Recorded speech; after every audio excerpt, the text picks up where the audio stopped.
Welcome to Planning Phase Syndicate. Thank you all so much for joining us today. We have an amazing episode planned out for you. And of course, it's fucking new points. And I'm just going to turn the explicit tag on. You're welcome to cuss everyone for this one episode. Maybe we won't, but maybe I should go back and edit that. I don't know. I'm excited. AMG has finally given us a points update, and we're ready to build some lists. This week, we're going to have a conversation about some of the new pilots, the new upgrades that got not errated, but points change, what they missed and effed up on. And we're going to be talking about Battle of Yarvin, because yes, I'm going to say Yarvin every time JJ can start a counter on the stream. But we're going to talk about the new pilots, as well as the discussion a little bit about maybe building some lists for them. I don't know if we get to that piece, we'll do it. If not, we'll cover more next week. But what I'm most excited about is the list building piece of it as well. On Wednesday, JJ and I had a short hour-long cast where we did cover some of the points. I've gone ahead and clipped them. We will probably not go into insane amount of detail on them, but we will go into a little bit of detail. With that being said, let's bring in the guest host for this evening. Please welcome to the show, JJ. He eats and likes too many Chick-fil-A sandwiches, which we'll get to in a minute.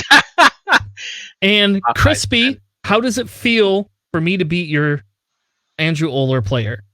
Even though I probably didn't deserve the win. Oh no, you won a game that didn't even decide the game. You didn't even decide the matchup. Good for you. It was funny because so just so everybody knows, we have Nickel City leagues going on right now. Season 2, I guess we're calling it Season 2.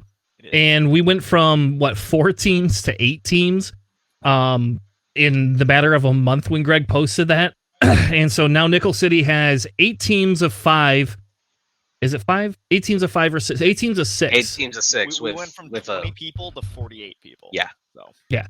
Just crazy. So now we're getting all sorts of people in the league. Everybody's able to come in and play. It's a fun experience. And I will tell you, so far, this is my favorite league. Because of the fact that it is extended with no ban list. And so you can only take it so seriously because we know we'll never see half this crap in the world or in the regular world because AMG will never release some of this stuff. But today I had to play the 7th or the 6th game or the 5th game, whatever it was in our series after we'd already tabled Havoc. And we had this last game and I was going to run something fun. And then I was like, nah, I should probably get some practice in because I know next week we got to play Sandy's team. And I need a little bit of practice because I haven't played X-Wing in 2 weeks, if we're being honest, because the points got stale. I got kind of bored and we've been playing Aces High at local. So, and Dice Throw. So, yeah. But anyway, welcome to the cast. Thank you all for joining us. Of course. Yeah, man, excited. It's been a hectic week for me, but these new points came in, and man, I've been all over the Empire just looking at all these new pilots coming in, and Empire's good, man. Empire's still good. Probably even better now that the chaff got its nerf. So, yeah. Yep. And how was your week, Crispy? That was pretty good. Couple exams. I've got some more. It's kind of like the mid-semester, so they're gonna get a whole bunch of exams, and there's gonna be a long stretch before the finals roll around. So it's been a bit stressful, but it's been all right. I went to. Funny enough, this weekend so far has been pretty relaxing. Ollie Pocknell is in town, and we went and got dinner and drinks. Last night we went to Kennedy Space Center. Tonight. And then he's going to be coming down and playing at our local store this week. So, man. Awesome. Does he have family there or something like that? Or did he just come to visit you specifically? He came to visit me, but also there's these other things in Orlando called Disney. So, just minor, Yeah, just I'm not sure if anyone else knew. He obviously heard from me and from nowhere else. So I suggested those places to him. Fair enough. So I do fully expect him to take a photo of the T-70 X-Wing at Galaxy's Edge and the RZ2. Because it's mandatory. Just mandatory. I would think so too. If you're going to be there, you might as well get the pictures, right? Yeah. So this weekend, I actually went and did a round trip to Cincinnati, all in one day, or kind of in one day. Like we didn't get back till about 5 a.m, so that was super fun. But my brother-in-law bought me a ticket to go see Dropkick Murphys, and they were doing a acoustic show in Cincinnati. It was the first of all their dates, and it's acoustic only, and it's for their new album. And so this is what's exciting, because I didn't know this, because I didn't know this at all. But so Woody Guthrie might be a little old for both of you. I don't know. Jay, how close are you in age to me, JJ? I'm You're 38. like 34. As of last week, I'm 38. You're 38, really? You really look young. So anyway, so I don't know if either of you know who Woody Guthrie is, but you should Google it afterwards, Crispy. You'll probably not like the music, but you'll like who he is. But he was like an original folk, musician, right? And he was very big, super big back in like, the 50s and stuff like that, and 60s. And he was a rebel. We'll just put it that way. He was one of the like first openly progressive people like in the music industry and stuff like that. He had some unreleased lyrics. So Dropkick Murphy somehow got access to these. Like they got them from the estate. They went and met all them, and they turned them all into songs. Like unreleased lyrics got turned into Dropkick Murphy songs, kind of. So That's awesome. It was really cool. And their backdrop for it says, "This machine still kills fascists," right? So you kind of know what you're going into if you don't know who the Dropkick Murphys are. They're a pretty left-leaning, pro-union, band. And so like when you go there, you should know what you're getting into. Halfway through, they made this political statement about like one of the Ohio one of the people running for the Ohio Senate. And like also they started getting like most people clapped, but a few people were booing, and they go, "Oh, thanks for spending money on our show anyway." like now in fairness, you should know who we are. I mean, you could see the sign behind me, right? Like it's nothing new here. So, it was fun though. It was 5 hours each way. So that was super fun, sitting in a car for 10 hours in one day, plus, sitting at a concert for 4 hours as well. So. But wow, that's a long day, dude. It was. Yep. And then luckily I got up at noon. Luckily I was able to get up at noon today. So I didn't get to sleep in too late. So I got about 5 hours of sleep last night. So if I'm a little out of it today, I apologize. Same boat, man. Yeah. You're right. Kyle Wren, you're from Grand Rapids? That's hilarious. I did not know that. You should message us afterwards. I did not know you're from Grand Rapids. Yes, I do not know if Dropkick played at Skeletones, but I do like me some Skeletones. Anyway, so let's talk a little bit. I'm not gonna do a weird intro segment like I usually do. We're not doing that today because we have too much crap to cover. How about that? So JJ, where do you want to start with first? Do we want to start with some of the rules, clarifications, or changes, and then kind of go from there? Absolutely. So we'll definitely start with the rules clarifications here. The first one we have is just a tidbit on Ion. There's a clarification for the Ionite ship revealing their dial as normal and then proceeding down the regular steps for it. It's just adding that blurb that the ship that does have an Ion does still reveal a dial as normal. The other clarification, which is something that there was a little bit of confusion when they first introduced the new packs that were coming out. Standard loadouts, they ignored the standardized restriction for upgrade cards. For instance, like the T65X wings that have the S foils that they if the regular customizable ship has them, the standardized loadouts do not do break that rule. Essentially, they do not have the T65 S foils.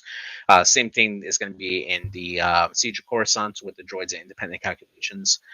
Some droids can have it, others do not have it. And then, of course, we do have some errata for Dutch and Iden Versio. One of them is he is an Initiative 4. Originally, the card showed him as an Initiative 5. And then Iden Versio was probably the biggest one. They reduced her ability to, instead of preventing critical or a damage, to just prevent one damage. So her power is definitely significantly less on the TIE Interceptor, although you can use it more often. But not being able to prevent critical damage is very big, because she would have actually been probably an ideal candidate to fly on the TIE Interceptor for like salvage run. But not being able to stop those crits, that's a little tougher. But she's still in a TIE Interceptor with shields, so she's still a pretty good ship. Mm-hmm. All right. So I think you skipped over a little bit really fast through that standardized loadout thing. I think that's a very important piece that they did in clarification. So what this is telling us, right? So what this is telling us is that some of the droids are not going to have the struts, is what you're telling me. Like, because some of the newer ones from the struts, SLC or like pack if are. you put independent calculations on yours. Yeah, exactly. Yeah. Okay. So, and that would be the same thing. Is S foils on an X-wing a standardized card? I don't believe it is. Yes. Is it actually? I mean, it makes. I mean, there's no reason not to bring it. Let me double check here. Yeah. Because that changes now, right? Because that card is not on some of the newer X-wings, correct? Yes, that's correct. Actually, there are no S foils Yeah, that's on right. any of the new X-wings. So the new X-wings that come in the Battle of Yavin cannot boost unless they have the what's it like attack speed, where they can do like a 1 straight boost after they do a 3 or 4 Yeah. straight. And I do stand corrected. It is not a standardized loadout. It's just a customization. Okay. Well, and I think it only for me it only matters just because when they put this clarification in there, I think that's just important. We have to pay attention to those things. So for example, like in the droid world, if they don't have the independent calculates, but they don't have network calculates on some of those cards, that's going to become a thing people are going to have to remember. So, all right. Yeah. And I mean, that's also for the interceptors, because all the new interceptors in the pack have sensitive controls where they can boost or barrel roll before, and then you could also take like another interceptor that doesn't have sensitive controls, and then you'll have to kind of keep the two apart. Yeah, which I think is a little weird, but at the same token, at this point, I'm happy that they're not forcing it, because I would be really sad if I couldn't take it. Same with like that independent calculates. I guess it's a soft nerf. They could just create a soft nerf for some of this stuff, right? Like there you go. Like there's your soft nerf because you can't take it. But I'm happy that they did that. The other thing I saw, and I don't know, was this in there before? The Chafe Cloud is now a device. That was an old thing. Okay, so they just didn't change that. Yep. Okay. Yeah. They just forgot to remove the blue. That's it. Okay, I didn't know, and I was like, okay, well, I don't know if that matters, right? Technically speaking, it doesn't really matter, just because a lot of effects that say like if you were to place a device or someone were to, it already doesn't do that because it's an obstacle. So being an obstacle already counters the fact that it's a device and you can't do certain things with an obstacle. So it's just like a minor clarification.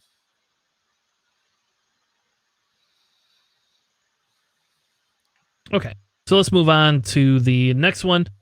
So the ban list, they updated that, and it says ships on the ban list cannot be included in squads, blah, blah, blah, blah, blah. Standard loadouts cannot have upgrades added to them, but may include upgrades from the ban list. So, again, just kind of a static clarification. A little silly to me, but now I wonder if we're going to get like a Sense Anakin or something like that. Like are you going to give me some stupid thing that we can't get anywhere else? If you look at some of the TIE fighters, they kind of snuck them in there because some of the TIE fighters have 4 hull instead of 3, so they essentially gave them like a hull upgrade without actually like writing it out. So I mean, it saves space. Honestly, you don't really need to write that out there. Just change the number. But I mean, there could be a world where we have people with advanced sensors on like some of those ships, or like a stealth device on one of those ships. I don't know if they'll want to include a band upgrade like Sense or something like that, like Informant, just because it could break the game, and they're kind of they're very about the keeping the dial sacred. So I don't think they'll go in that route, but I could definitely see them going with like regen, which is something that we do see in quite a few of the T65s, or like the whole upgrade.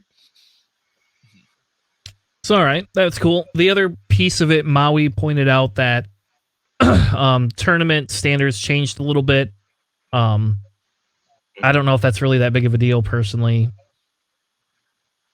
I don't know, but I figured I'd put it in there because that was the was the one was change. That the number of rounds per. Yeah. Yep. So I mean, I don't know. Like, I guess I would have to see it played out for me to personally know. That's my bigger problem. Like, I don't understand it until I get into the tournament, you know. We ran, when we did Michigan GT, we had 26 or 25 players, and we did a top cut of 8. So that's what we did. So I think what the outcry is, what I've seen is, since there is now it's a top 4 or a top 8 or a top 16, once you get into those odd numbered, well, like 20 or like 30, where it doesn't evenly divide out by 2, you get to that point where it's like, all right, you're gonna have 2 4-0s for like a top 8 or something. You'll have like 2 4-0s, like any number, and then like a number of like 3-1s, and it's only like the top 6 of the 3-1. So it's no longer a hard cut of, oh, if you go 3, you need to go X and 1 to make cut. That's not it anymore. If you have those kind of odd number of players, so strength of schedule matters, and hope that your opponents don't drop out. So that's okay. So all right. So let's talk about that for a minute, because I think that's bigger than I guess I thought of, right? Because that goes back to changing what they were doing, what Dion and them have been doing, and what we've seen at standard tournaments then. So the question becomes, is now that it's clarified, do we think that people will just not care? like is that going to be like the thing, is like people not going to care?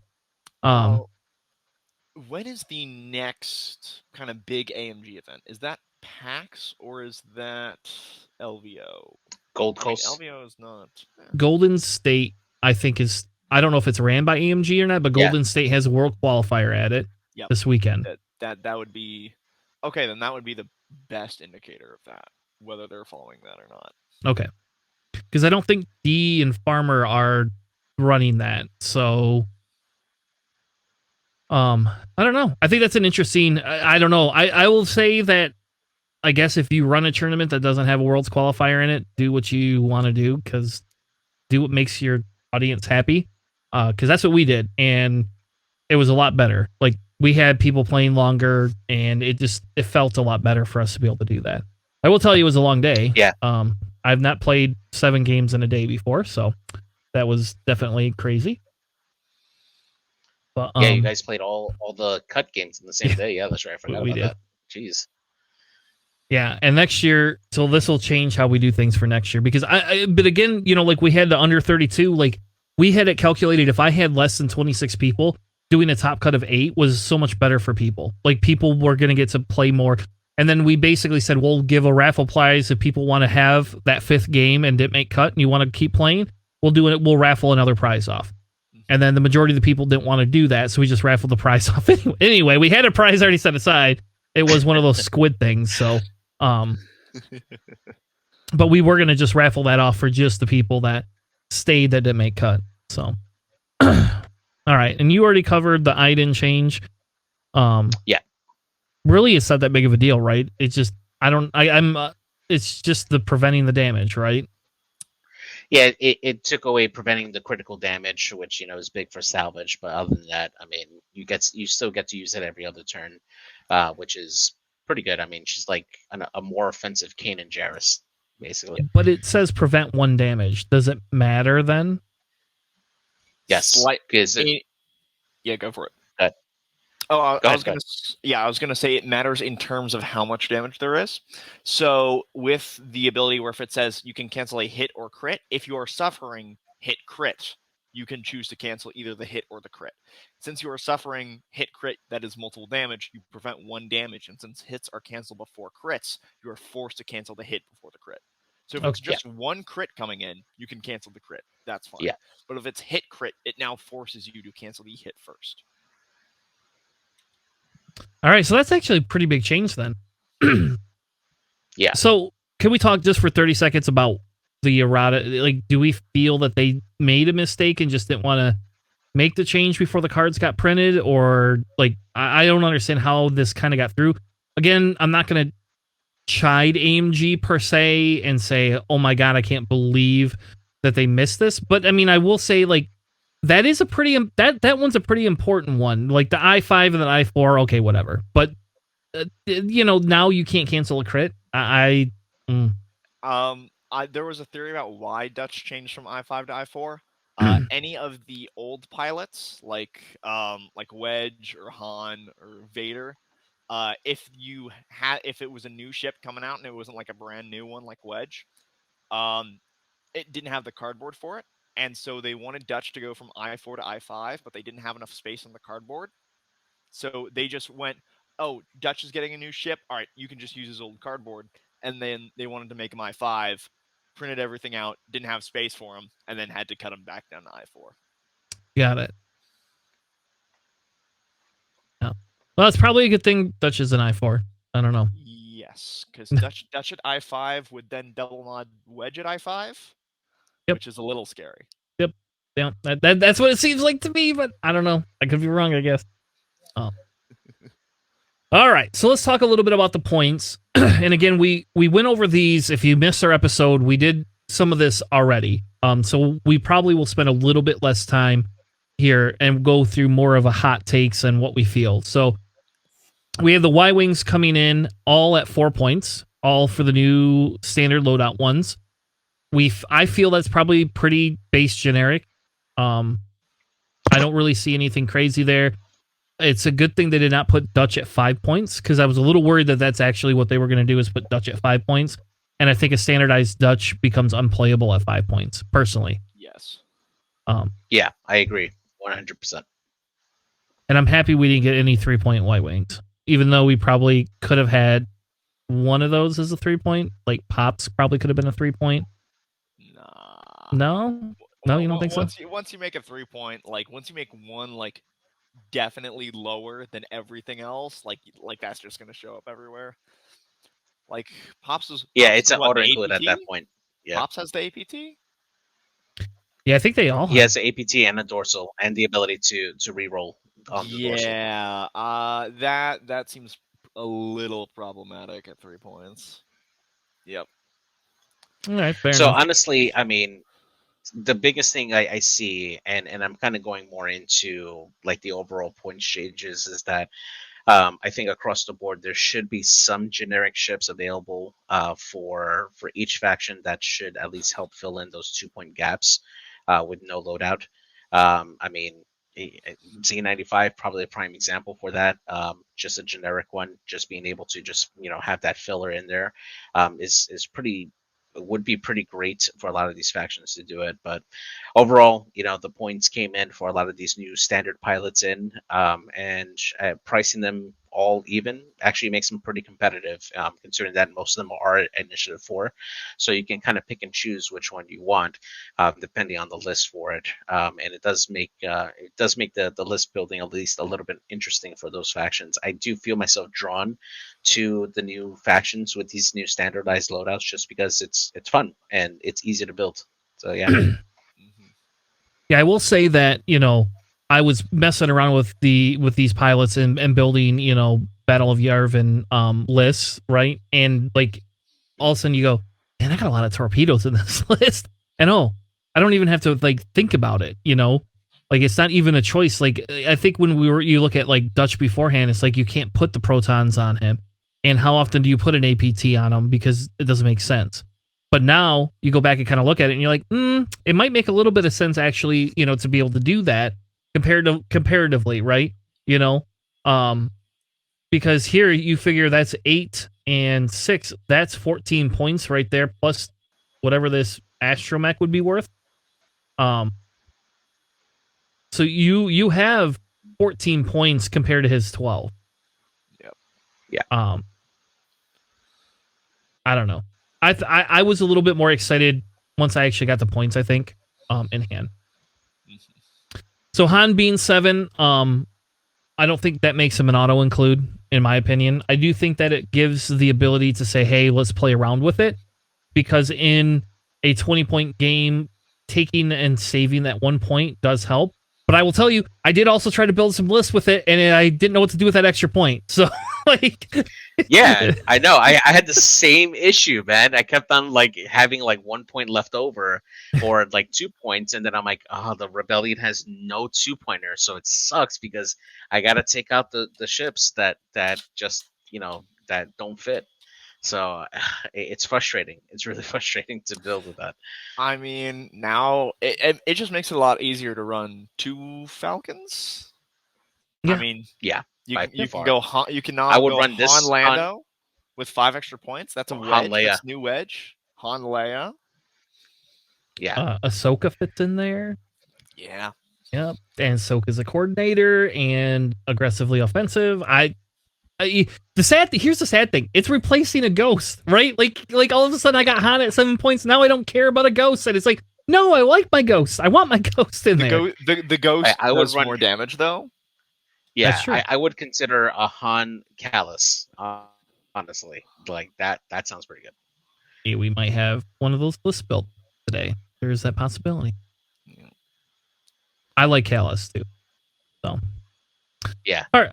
Let's move on to X-Wings. So we have Biggs coming in at 5, and I think we'll come back to him in a second because I don't know if I like him coming in at 5.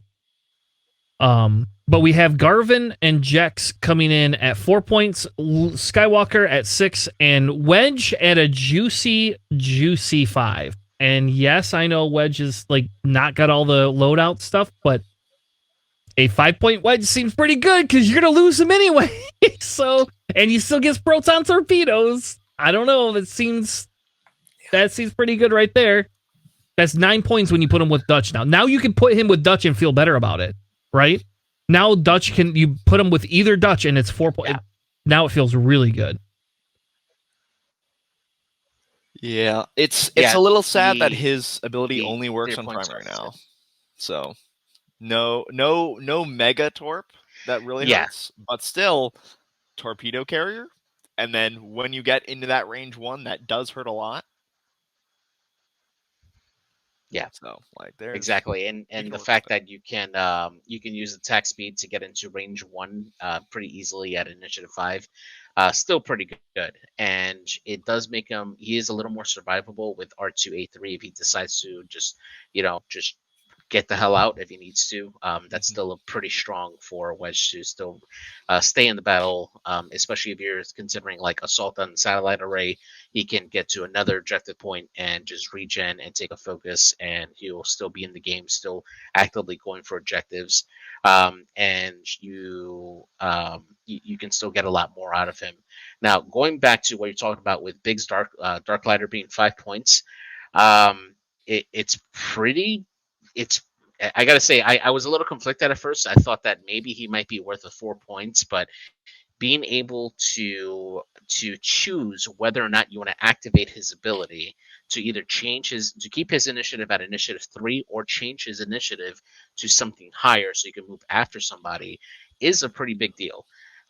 His ability is a May, and he just has to choose a friendly ship at range 1. So if you do have like Han Solo out there who's initiative 6 close to Biggs, he can change his initiative to initiative 6 to move after. Or if you're trying to set up a block to stop somebody from grabbing like a crate or scrambling an objective, you can choose to not use his ability that turn and move in for the block. He's a very versatile piece. So I have a weird question. Okay, so if you run him with Ahsoka, right, because it swaps that initiative, then Ahsoka goes at initiative 3, right? No, you treat your initiative as the same as theirs. Biggs changes his initiative. Okay, all right, so that's good. So, because I was gonna say, because that would be even dirtier if Ahsoka then became a 3, got to do her coordinate shenanigans while everybody's still around her. Yeah, that So, would okay, be good. Thanks for the clarification. Feel better. Because I was like, all right, fine. I can see why you think that, because that's almost broken at that point. You know, like, or a Hera. Oh my gosh. I don't know. Yeah. I think Gavin, however you want to say his name. I think that is the big winner, but I will tell you, Jack, especially with the Dead Man Switch boost. Oh my god! Oh yeah! Like that 4 points right there, no problem, baby. Like that's, I don't know. Between those two, one of those is almost always. I don't even care about Coloby anymore. What does Coloby do? I don't know, because I have these other 2 X-wings. It's the fastest X-wing in existence. Fair enough.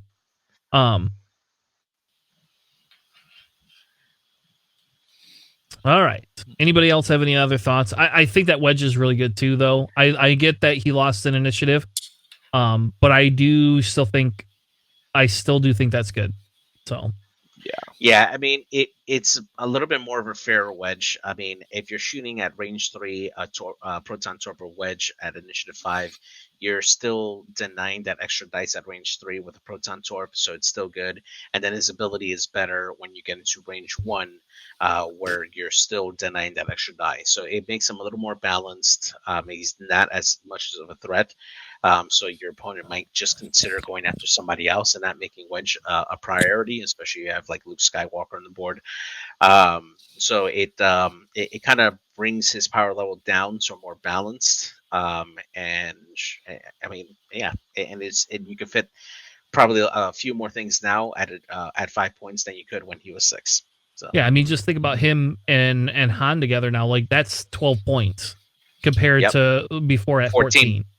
Yeah. Mm-hmm. Now you can run 2 more X-wings in there if you want. Yeah. So here's the spiciest one, in my opinion. Other than when we get to Republic, there's a spicy one in Republic that I just can't believe. Oh yeah, at all.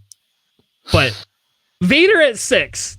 Come on, folks. Like, did they not think, like, who thought this was a good idea? I get it. He's not going to be as survivable because he can't spend all his force to do actions. You don't have unlimited health here. But this Vader is now like, I don't even care to some extent. If Vader can kill a couple of things, I'm good. Then you can take him off the board, and it's like the old Wedge. That's what that feels like. And he still gets afterburners. He still gets afterburners too. And he has shield upgrade and afterburners. Yes. Yes, shield upgrade and afterburners. Yeah. Oh, and here's 6 points. Okay, so my immediate like comparison when I saw this come out is like, this is like Empire now has their quick draw. A ship that is just going to zoom in there and hit you in the face. And now he's got 3 agility and force for defense. Yeah. Yep. Seems crazy to me. Absolutely. That's guess what else? And hate. Yeah. Guess what else? You could run him with Morniki and Oinkin because they didn't adjust those points. FYI. Oh yeah, that's right. You can run 2 Decies and Vader now. Oh man, I didn't think about that. I have, like, that was my first thought is, we know the Jingoists were going up. We knew Wampa was going up. As long as the Decimators aren't hurt that much, what fills that slot? And Vader fills that slot. It is the problem there is that all 3 of your ships rely on just zooming in there. And murder. Yes. Like, they can't play objectives. That is fair. Yeah. However, I mean, just having a ship at I6 in that list, like, the thing that kills those Decies are those I5s that just barrel roll out of their arcs, and they just never have to worry about the Decies if they don't want to. And now you have an I6 roaming around. So I think that I mean, Empire's still in a great spot right now, and they just need to focus on like 3 ship lists. Like 3 and 4 ship lists are going to be more of the bread and butter now because they've still got all their big ships. Yeah. And now they're getting these amazing reinforcements. The interceptors as well, I think, are going to be fantastic filling those gaps. All right. Now, so, how about this, Crispy? Think about it this way, too. When we all first went to this 2.5 model, everybody's like, damn it, what is wrong with AMG? They're going to make us fly 6 to 8 ships every time. This is ridiculous. And here, we're seeing a swing back. If we look at even Rebels, you look back, even now, you don't need more than 4 ships. I don't think. I think you're still flying Rebels with 4 ships, and you're fine. So it's just crazy because AMG was it felt like they were just like staunch on this. Well, we could fly a whole bunch of other stuff. And now they're dialing it back. And now 3 ship lists to some extent are decent. You know, like in most factions. I think there were 2 changes that specifically happened because of that. To at least cause that. One, the massive hit to all of the 2-pointers that came out. If your faction had a solid 2-pointer, Contrail, Blount, Hobby, even Ahab for the most part, you went in there, and that just increased your ship count by 1, and the rest of your list was fine. And then they did some objective changes, like Scramble going down from 5 to 3, because when you need to scramble 5 objectives, having 3 ships is not going to cut it. Having 7 will leave you with plenty of actions to do those, objective actions, and then go, spend your action like lock or focus or do whatever you need to shoot your opponent.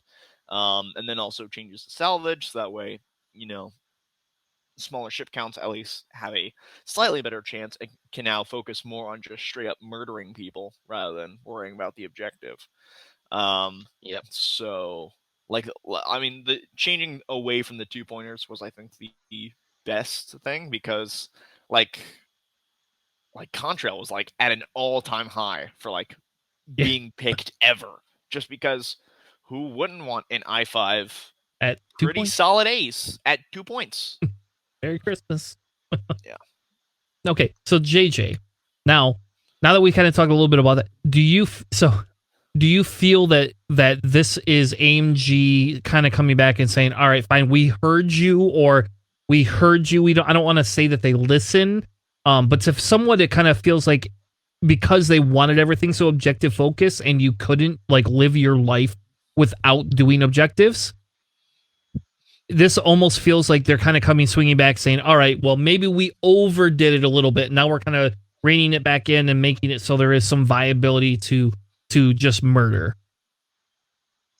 Yeah, I think that at least it feels that they considered the availability of different lists that are being run, because they've publicly stated before that they do keep their eye on tournament results to see what's being flown, for things that need to be adjusted. I mean, if you're taking a look at what the Empire lists were running at the point, or over the last few tournaments, it does look like they wanted to adjust that, so that way there's more options available for different lifts options for the Empire as well as Rebels, and then also adjusting some of the power and some of the other factions with the upgrades that were being commonly used, namely the chaff across the board. So it does look like they were trying to balance both of them. Only time will tell if the balances were enough or too much, just depending on what the next tournament results are going to look like. And at the same time, it also feels like they kind of did this pack, the scenario pack, kind of ignoring what they were going to change in the meta points wise as well. At least that's how it feels to me, just based on the points values and the loadouts that they have currently for that.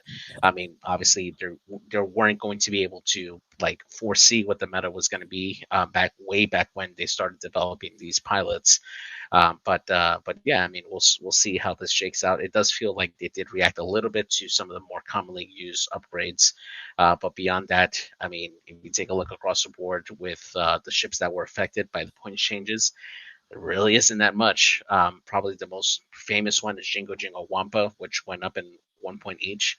But honestly, I think that pretty much opens up the list building aspect for the Empire at this point.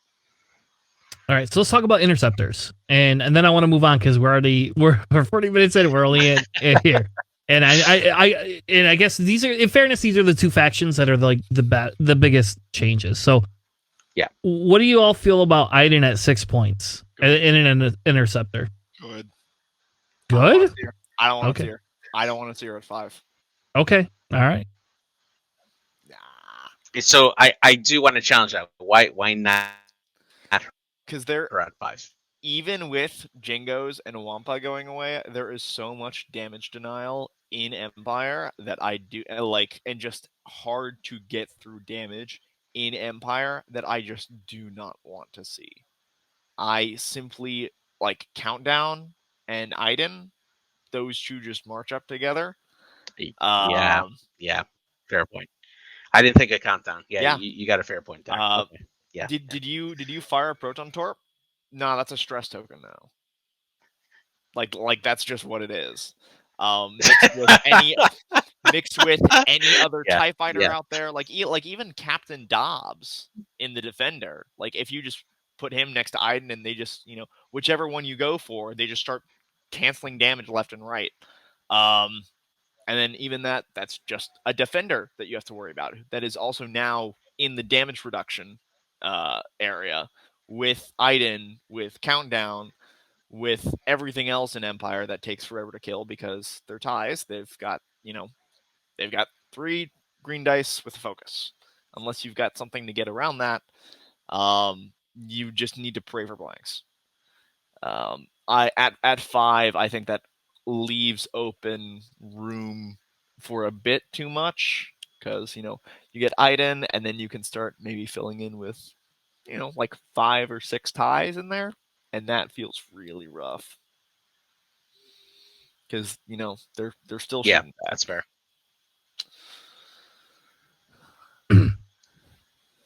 All right, I don't know. All right, I guess that's fair. I guess that's fair. I don't know. I feel Iden is worthless at 6 points in standard play. I feel that Iden was priced, and I said this on Wednesday. I feel some of these prices are specifically for the fact that we went to 35 points for a Bliss building in Battle of Yavin, right? So the 6 points doesn't feel What? very You didn't say bad. Yarvin? Yarvin. Did I not say Yarvin? Did I say it right? You said it right. No, you said damn Yavin. it. You actually said Yavin. Yeah. Oh, we got him. Damn it. I've been trying so hard not to. Anyway, so I feel that Iden was priced for that versus for standard, which to your point, Crispy, I guess that's fair because at least that's one other ship we don't have to worry about trying to plan around. But as a Empire player, I kind of wish she was 5 points, I guess. Like 6 points feels in a 20-point list. You could take Soontir or Iden. I'm probably taking Soontir. Like, I'm going to be honest. I'm probably taking Soontir. And I still think Soontir is overpriced at 6 points. But that's just me. Now that we have the ties going back to normal, I feel Soontir is overpriced. That's just my opinion. I've been a fan of Soontir at 6. Like whenever I don't play Empire a lot, but when I do, like Soontir is in there most of the time. Just because that's someone I can build around and a ship that I know I can fly well and can lean onto if I need a ship to clutch the game. All right. Anything else about the 4-point interceptors before we move on? I don't think any of those are surprising. I will tell you that I feel at least one of those is going to make a huge splash in standard. But when we get to list building, I'm sure we'll see that. So, probably. All right, now we move on to the ties. The only other part I would say. Go ahead, JJ. Yeah, that's exactly what I was going to say. The ties, the regular TIE fighters. I was going to say that having the majority of these ships now at 3 points means that you could run 6 of them and be at 18 points and still have room for like an academy pilot or what you want to have a really good swarm, or you could just reduce that down to a better 4-point ship. You could either do Howl Runner if you wanted to have some passive rerolls, or go all the way up to Light and Dre in the Type Brooch to have some rerolls for everybody, as long as you can get that to function correctly. And these TIE fighters can all of a sudden be very, very scary, having all those rerolls for offense, and they're going to be tough to take down. So yeah, it's definitely really interesting to now have a lot more options in the TIE fighter with all these ships beyond just the Jingoist and Wampa. As a matter of fact, when I was actually making lists, the last thing I was considering was either Wampa or the Jingoist, because now I'm looking at Mauler Mythal, I'm looking at Night Beast, I'm looking at Gideon Hask, just as really solid options at 3 points to add into the Empire. Yeah. So I don't think it's surprising. I'm a little surprised Wampa went up to 3, I guess.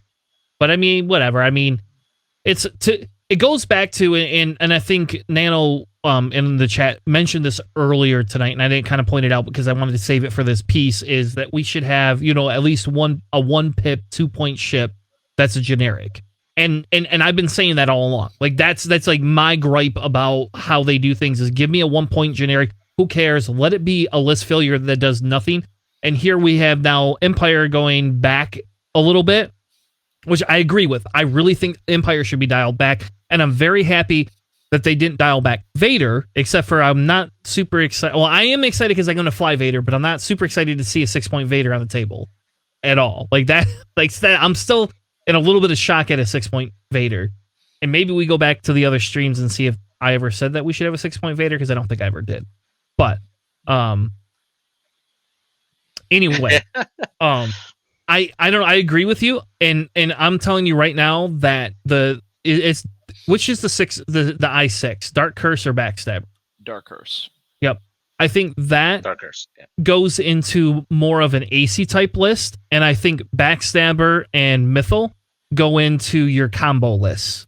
Like those two, like you're gonna get 2 of those. That's 7 points plus Vader at 6 is what, 13? You still have 7 effing points to play with. Right there. You can fit a decimator in there too now. And now you have ships that all have interactions together. Merry Christmas. I am a little interested as why Backstabber is 4, but the new Mauler Mythal is 3 when they have the exact same ability. Yep. The only difference is exactly. Backstabber has Crackshot, Disciplined, and Mauler Mythal has Predator. I don't think that warrants an additional like squad point, but like okay. I'm like if you're bringing them over their other counterparts, you're obviously bringing them together. Because like you wouldn't just bring like this Mauler Mythal over the standard Mauler Mythal just because it needs Backstabber. So I think they're pricing them together as a package as 7 points rather than the 2 individual ones as 3 points, because there's no rhyme or reason why one would be more expensive than the other. Yeah. So he's a package deal. You got to run them together. And it's kind of like you're paying for the benefit of also like you can run them with Vader. So it's like, all right, if you're running Backstabber and Mauler Mythal with Vader, that's going to cost 1 extra point because you're getting them that you're getting those extra dice consistently, rather than having to get into range 1 or having to get in the what's that? I mean, do we have no? We have Scourge. Scourge is the other one that gets pulled by. But yeah, so yeah, I don't know. It's kind of a weird thing. And they also killed all the loadouts on the 2-point ships. Just thinking about like, yeah, exactly. Now, what I was going to say is that realistically, for the points that there are at right now, would you consider actually running Dark Curse and Mauler Mythal along with Vader? Like, that's a good chunk of your list. That's more than half of your list, and you're essentially running an X1 with 2 TIE fighters. Would you and on top of the Vader will be action starved? Do you think that's a pretty good combo currently right now in the meta for standard? Vader with Dark Curse and Mauler? That leaves you with what, 6 points? Right? Because that's 7 plus 4 plus 3. Yeah, so that's 14. So that leaves you with 6. So there he goes. So you're either taking. There you are. So you're either taking 2 ties or like Soontir Fel. Or Iden. Now it's Iden too. Or it's Iden, yeah. I mean, running a 4-ship list with Darth Vader and then you're getting an interceptor and 2 ties, that feels a bit too dice variant for me. Because, like, you're running a 4-ship list, but look at your total health across the board between those 4. Where it's like, Vader is no longer your punchy ship. Vader needs to live. Or if, if you have Soontir, then it's like, all right, you have Vader, Dark Curse, like you have Vader and Mauler sticking together. You've got Dark Curse doing his own thing in the background, doing objectives, and then you've got Soontir who's going to clean up for you. I feel like that can do all right. It's just think about the number of shots that you're going to be taking, and if they're going for Vader early, can you afford to get around with those shots? Once Vader dies, it's 2 TIE fighters and a TIE interceptor. That feels, I don't know. It's Soontir, so there could be a bit of magic there. Or you take Iden, TIE, damage reduction on Vader. Yep. That change right there is big. Yeah. I still don't think it's worth 6 points, but I'll still argue that. But we'll see. Maybe Iden becomes a staple that nobody wants to see, right? Maybe you could be right, and Iden becomes so horrible that we don't want to see it that often. So I don't know. You got to tell your player in your NCX league, whoever is running your Empire list, they got to try Iden out now. Like, now it has to be a thing. Schedule them at the end of the week so you don't have to worry about if Iden sucks. I'll let them know. But that we don't have anybody in our group running Empire, I don't think. Yeah. I don't know. If we do, Nick, there you go. Get on that. Somebody that's not. I'm not a captain, so. Or JJ, you run that shit. Somebody does. I can. Anyway. I'm CIS, damn it. Oh, that's right. Yeah. You and your boba. You lost me all my Nickel City points this week. I'm just gonna publicly say you lost me all my fucking Nickel City points this week. I was like, oh, JJ's running dual fire sprays. No problem. He's got this. But no. Yeah, that was definitely not my best game, but I gotta give props to Andrew Block. He is a really great player. And to be honest, the only reason why I beat him last time is that he just had incredibly bad dice variance on that FO matchup I had with Pre Vizsla, and but yeah, he was a great player, and I just wish I could have played better. That's it. Anyway, man, we'll just edit that out. Nobody cares. All right, moving on. Sorry. I'm going to give you shit because you didn't pick me, so you're going to get shit all season. That's what's going to happen. Dude, I think that video that you had with Nick is becoming like one of the most highest rated. What is it? Really? I guess I don't look at my YouTube standings. All right, so let's move on because I really want to get to lists. I don't think we're going to get to cover Battle of Yarvin stuff today. So we're gonna skip the Battle of Yarvin discussion in favor of doing Andor. An after hours Andor discussion and Tales of the Jedi. But I want to do lists tonight, so we're going to do that. I don't care what anyone says. So Malorus lost a point of loadout, but stayed at 3. I don't care. Oh no. Now we are back to cluster missiles. Ooh. It's almost like I've been running that the entire time, and it really doesn't matter because cluster missiles are better. But anyway. Yeah. Especially with the free focuses. Whatever. I don't care. I like, so how about this? The only thing that you like, the marksmanship, I will tell you, losing marksmanship though on him or on her does kind of suck a little bit because I had like that piece of it if it worked. Yes. It happens every once in a while and it's like, all right, yay, we got a damage sense array on there. Yep. Cool. A little extra thing. It's 1 point. If it happens, it happens. Otherwise, I'm sure the First Order has plenty of other toys going on. They'll be just fine. Yeah. I'm pretty sure Malorus is still going to be ran. She's not... She didn't lose anything of importance. I can guarantee you she'll be ran. So, all right. So now we move on to Resistance. Wartime loadout. I put that in there first because it's specific to this faction. Went down to 5 points. Now, here's my bold prediction. And I learned this tonight, by the way. I did not know this. Lega has a native missile slot. By the way, folks, if you didn't know that, run Lega. So my prediction is Lega's going to be the first. If you're going to run a Y-Wing, you might as well just put Lega in there. She doesn't even need wartime loadout to do any of this crap.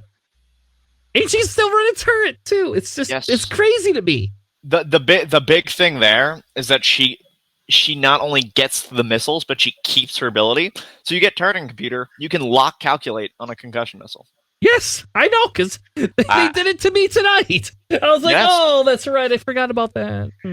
That the interaction I saw was the wartime loadout, and I'm being able to cancel results or critical results. Put marksmanship on her with a procket, and good luck. Yeah, there's nothing you can do about a procket coming at you with League of Forcing with a target lock and a calculate coming at you. That's 5 dice. That's where's tough. Where's the focus to fire that procket? You can easily get that coordinated over to you from like a Rose with C3PO at 3 points. That's easy. Yeah. Now the trick is landing a bullseye with an I3. Good point. I mean, you do see a lot of pre-Vizsla out there in Ezra, so we know what JJ's team's running this week. Lego with a with a rocket on it. JJ just gave his hand away. But so all of these Y-Wings went up to 4 points. So the first thing I'm going to say is I feel disappointed. I understand why they do this. And it's this weird points vacuum we live in. So I get why they did it, because if you left a couple at 3 points, they become auto includes and blah, blah, blah. But again, it still violates a little bit of what I want to some extent, though the winner of this whole thing in Resistance is Jaeger. Jaeger's the winner in this whole scheme of things. He has loadout, he's an I5, and now he's 3 points. So he goes, hey, look at me, baby. Somebody fly me. That's the winner of this whole thing. Every list that ran 1 or 2 Y-Wings now just immediately looks at Eager. And just like, hey, you're filling that slot now. Yep. And it's like, we got to start picking up Finn and...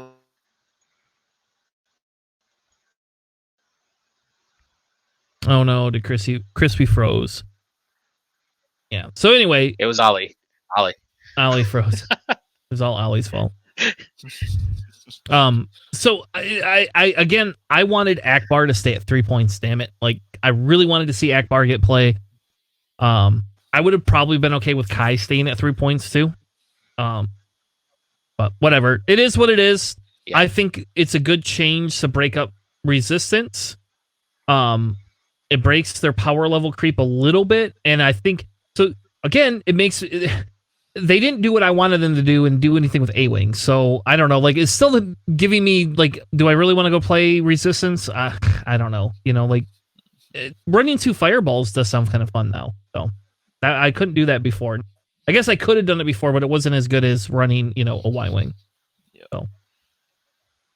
Yeah. All right. Anybody have anything else in Resistance or want to move on to Republic? Let's take a look at the new Siege of Coruscant stuff. Yes. So this is where we get to announce Siege of Coruscant, right? Yeah. Siege of Coruscant points. That means that's the next thing they're going to release, right? Next month, I think. Hotshots and Aces 2 is a week before that. I believe Siege of Coruscant, the release date on Asmodee is December 2nd, and then Hotshots and Aces is November 25th. So okay. So why did they give us Siege of Coruscant points and not Hotshots and Aces points then? Because Siege of Coruscant is easy. They need to know 1 number per ship. All right, I guess. But come on, man.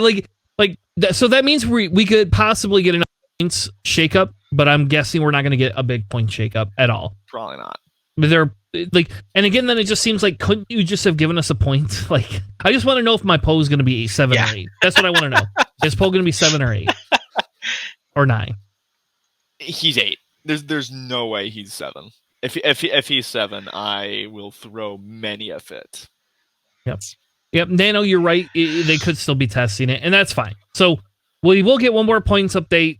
At least that show will be a lot shorter, because I doubt they're going to adjust anybody else's points unless something from the Battle of Yarvin comes out like they were broken. So here you go. JJ, what do you feel about the arcs? You got some arcs at 4 points now. Oh, my goodness. Am I excited to have Wolf at 4 points. Jag less so. But Wolf at 4 points and Jag at 4 points, I'm immediately adding these guys into my Republic list because that is so much beef for 4 points that you can add into a list, and you can essentially run 4 ships, especially since Obi-Wan Kenobi in the Eta 2 is also 4 points, and Shakti as well. You can fit 5. You can add those 4 pilots and still have another 4-pointer to fill out your list for Republic. I mean, that is just really, really good. I like it a lot. I see. I like Obi-Wan at 4. I think is the takeaway. But I think what will be seen is the 2 arcs. I mean, we haven't seen their cards yet, right? We don't know anything about them other than No. Yeah. So No, not yet. No. It could be really bad abilities. Like maybe Wolf has 3 charges total, not recurring, and he can spend 1 charge to reroll while he attacks. He gets 3 rerolls for his entire game, and that's it. That's because he's going to be dead in 3 turns anyway, Chris. Yeah, Come on. Yeah, exactly. Have you ever played a lab? That tail.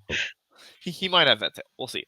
But you take the 2 arcs, you take Obi-Wan, and then you take Anakin in the Eta at 5, and then you take Click at 3. Yeah, I know. It's disgusting. Now, yes. Hold on, Absolutely. though. Crispy, think about this, though, right? Yeah. Maybe it's better because we're stopping seeing the lats. And I'm not going to say lats are horrible. We should get rid of them, blah, blah, blah, blah, blah. But it was, if you ran Republic, you ran lats. And when I went to, whatever the Adepticon, I didn't run a lat. And this was the first iteration. I ran a 7-ship Republic list because I was stupid, I guess, and didn't want to win. So I didn't run a lat. But do you feel maybe is this going to push us into a decision where we actually have to decide an archetype that we're going to have? And now we have a couple of archetypes that are coming out of that could be very potent and viable out of Republic? Oh, I mean, yeah. I mean, they already hit the arcs pretty hard. I'm sure we'll get to those in a minute. But we'll see less. Sorry, they hit the lats pretty hard. I don't know. I am curious because we don't know what is on Jag and Wolf. If they have 7th Fleet or something on there, and they've got the ability to pump up and give those kind of support roles as well. I believe they'll have the Born for this ability, which will let them spend focus and evade tokens from each other. Yeah. So they will at least have some kind of chain sharing focus ability. So Click can lock Annie and Obi and keep them protected, and then they can steal from Click or either of the arcs and to keep each other alive. So I'm holding my firm opinions until I see them. But for now, just on paper, just the names honestly stand for themselves. So the biggest thing for me is the one card that's really going to work well with the Born for this ability, and that is Satine Kryze. Being able to give out those evade tokens for ships that are not going to be engaging or have a ship in arc, and then you can, as long as that's a clone, you can pass out that token over to them with a disarm token, and then they can pass that on to another ship that is Born for this to get that passive evade or focus. I think that it's going to be a huge factor for the Republic once this pack comes out. Just being able to keep those ships alive. Yeah, I don't know. I agree with you, Crispy. We need to see the what they get, but I'm telling you right now, just Jag at an I3, unless they change the initiative as an I3 blocker to some extent. To me, that's just good, right? We're probably not going to get the Veteran Tail Gunner. I'm hoping we do not get Veteran Tail Gunner. There we go. Let's just say it now.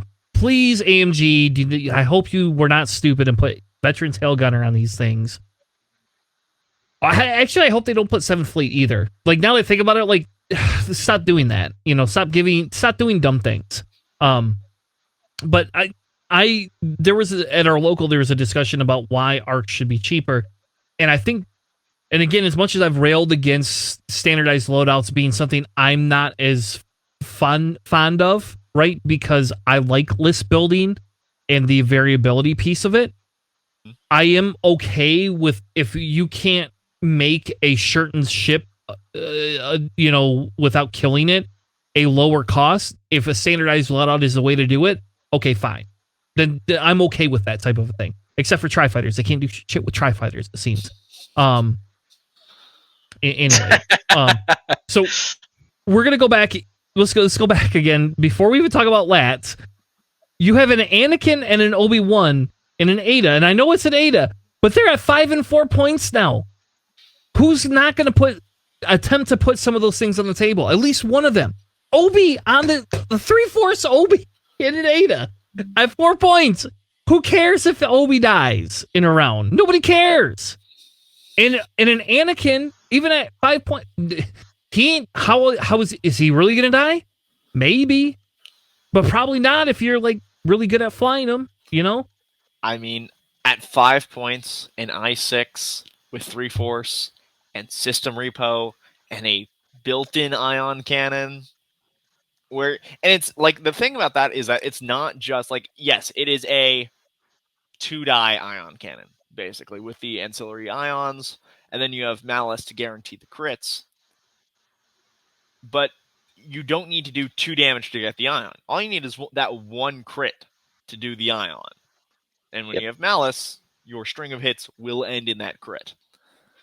So that is going to be an annoyingly, zappy piece where it just hits you once and then just whoop, teleports behind you with the bullseye, and you're not in a good spot. Yeah, and the biggest thing too is that with the decline of Chaff Clouds, Ion is going to be the next thing that's going to come into the meta.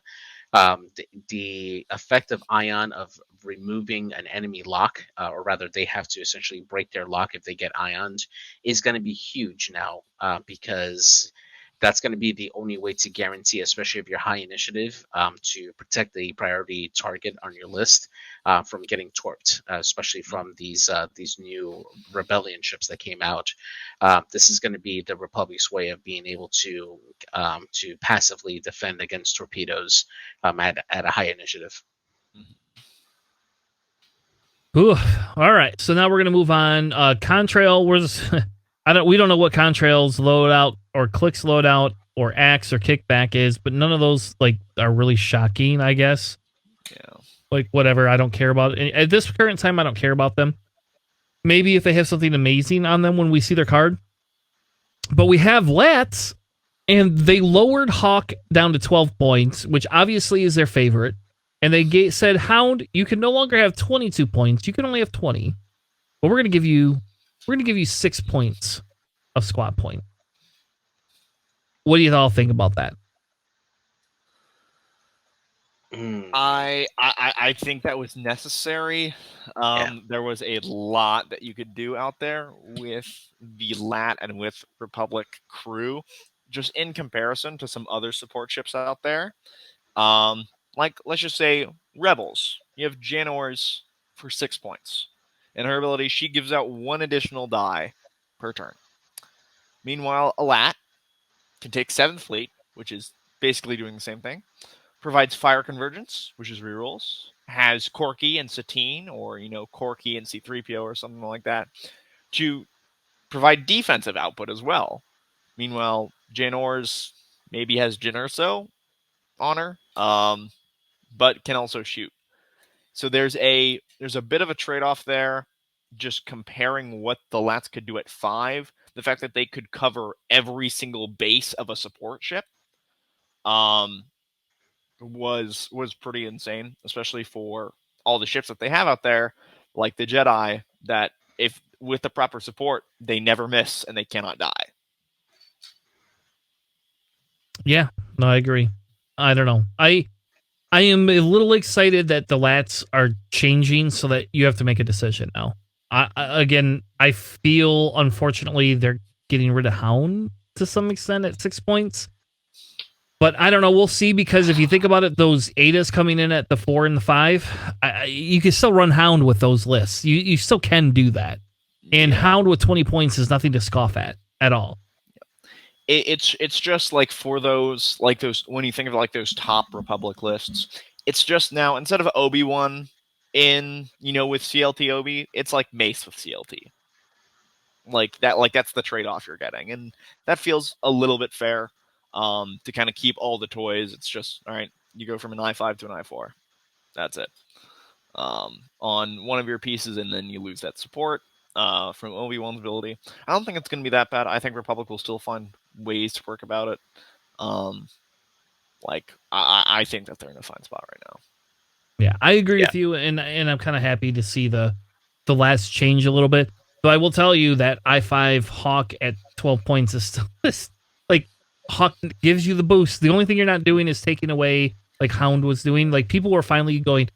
Like we had this argument. Like everybody wanted the higher initiative with Hawk, but I mean I'm telling you, like Hound being able to take some of those tokens, those negative tokens onto himself. That was pretty good. Like I like that a lot. I use that when I ran Hound all the time. But they've kind of AMG is just kind of saying, hey, do you want a lesser Hawk? Here you go. I wish they would make a loadout like a kind of like what we had talked about, creating some sort of a card like a configuration for them to either give you a support lat or an attack lat, and then let us play around with that. That would be fun. Kind of like what they have. And you know what? Make Republic the only faction that gets that. That's what I say. Give them the only one. All right, let's move on to CIS. Yeah, I don't think there's a lot to talk about. The Tri-Fighters come in at 4 and 5 points. I don't give a shit at all. Still probably not going to run them. I did say it's funny because Crispy was running those tries, and they just whatever. They I don't care. It's a 50-50 game. You don't have a consistency. Like either they do really well or you're fucked. They are no in between. They are way too dice dependent, and on those lower initiatives, it's like, all right, you sit there with the double calc, and you hope you don't get shot at more than twice, and then you'll roll naked dice back. And for 4 points, that feels real bad. Like you cannot, like if you take a scenario action, you die that turn. Yep, exactly. I don't know. Whatever. I'm gonna move on. Sorry. I am very very upset by how they handle tries because they're so fun to fly. They really are. They really are. Yeah. I hate it. One of my favorite 2.0 lists was 4 Tri-Fighters and an HMP. That was. Oh yeah. That was fun. That was. Oh, but yeah. Dooku at 6 though, I think we'll see some play. Dooku at 6, 100% will get some play.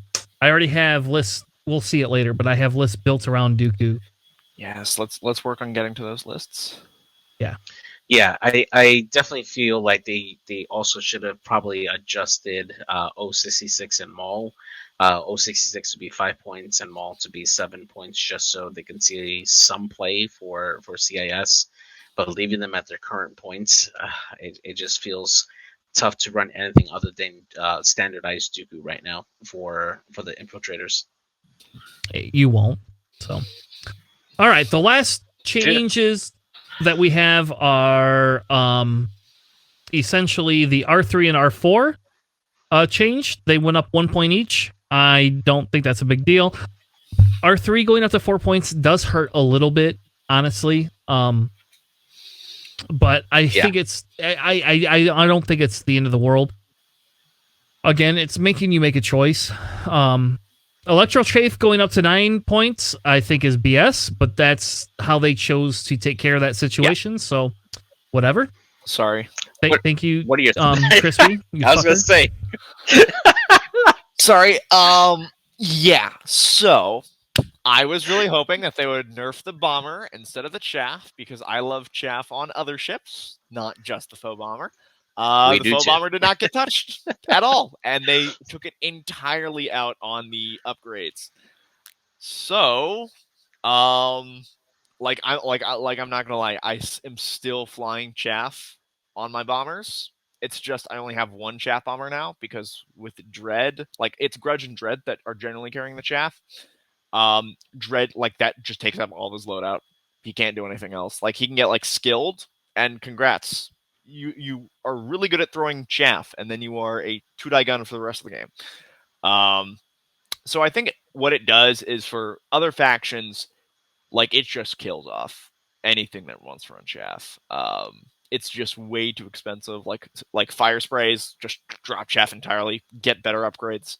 Unfortunately, like, oh, man, it's just for First Order specifically. First Order is probably one of the most deep factions when it comes to good ships at those points. We have a million good 4-point ships. I'm gonna drop Dread and I'm gonna find something that's perfectly suitable. I have all. I have all the SFs.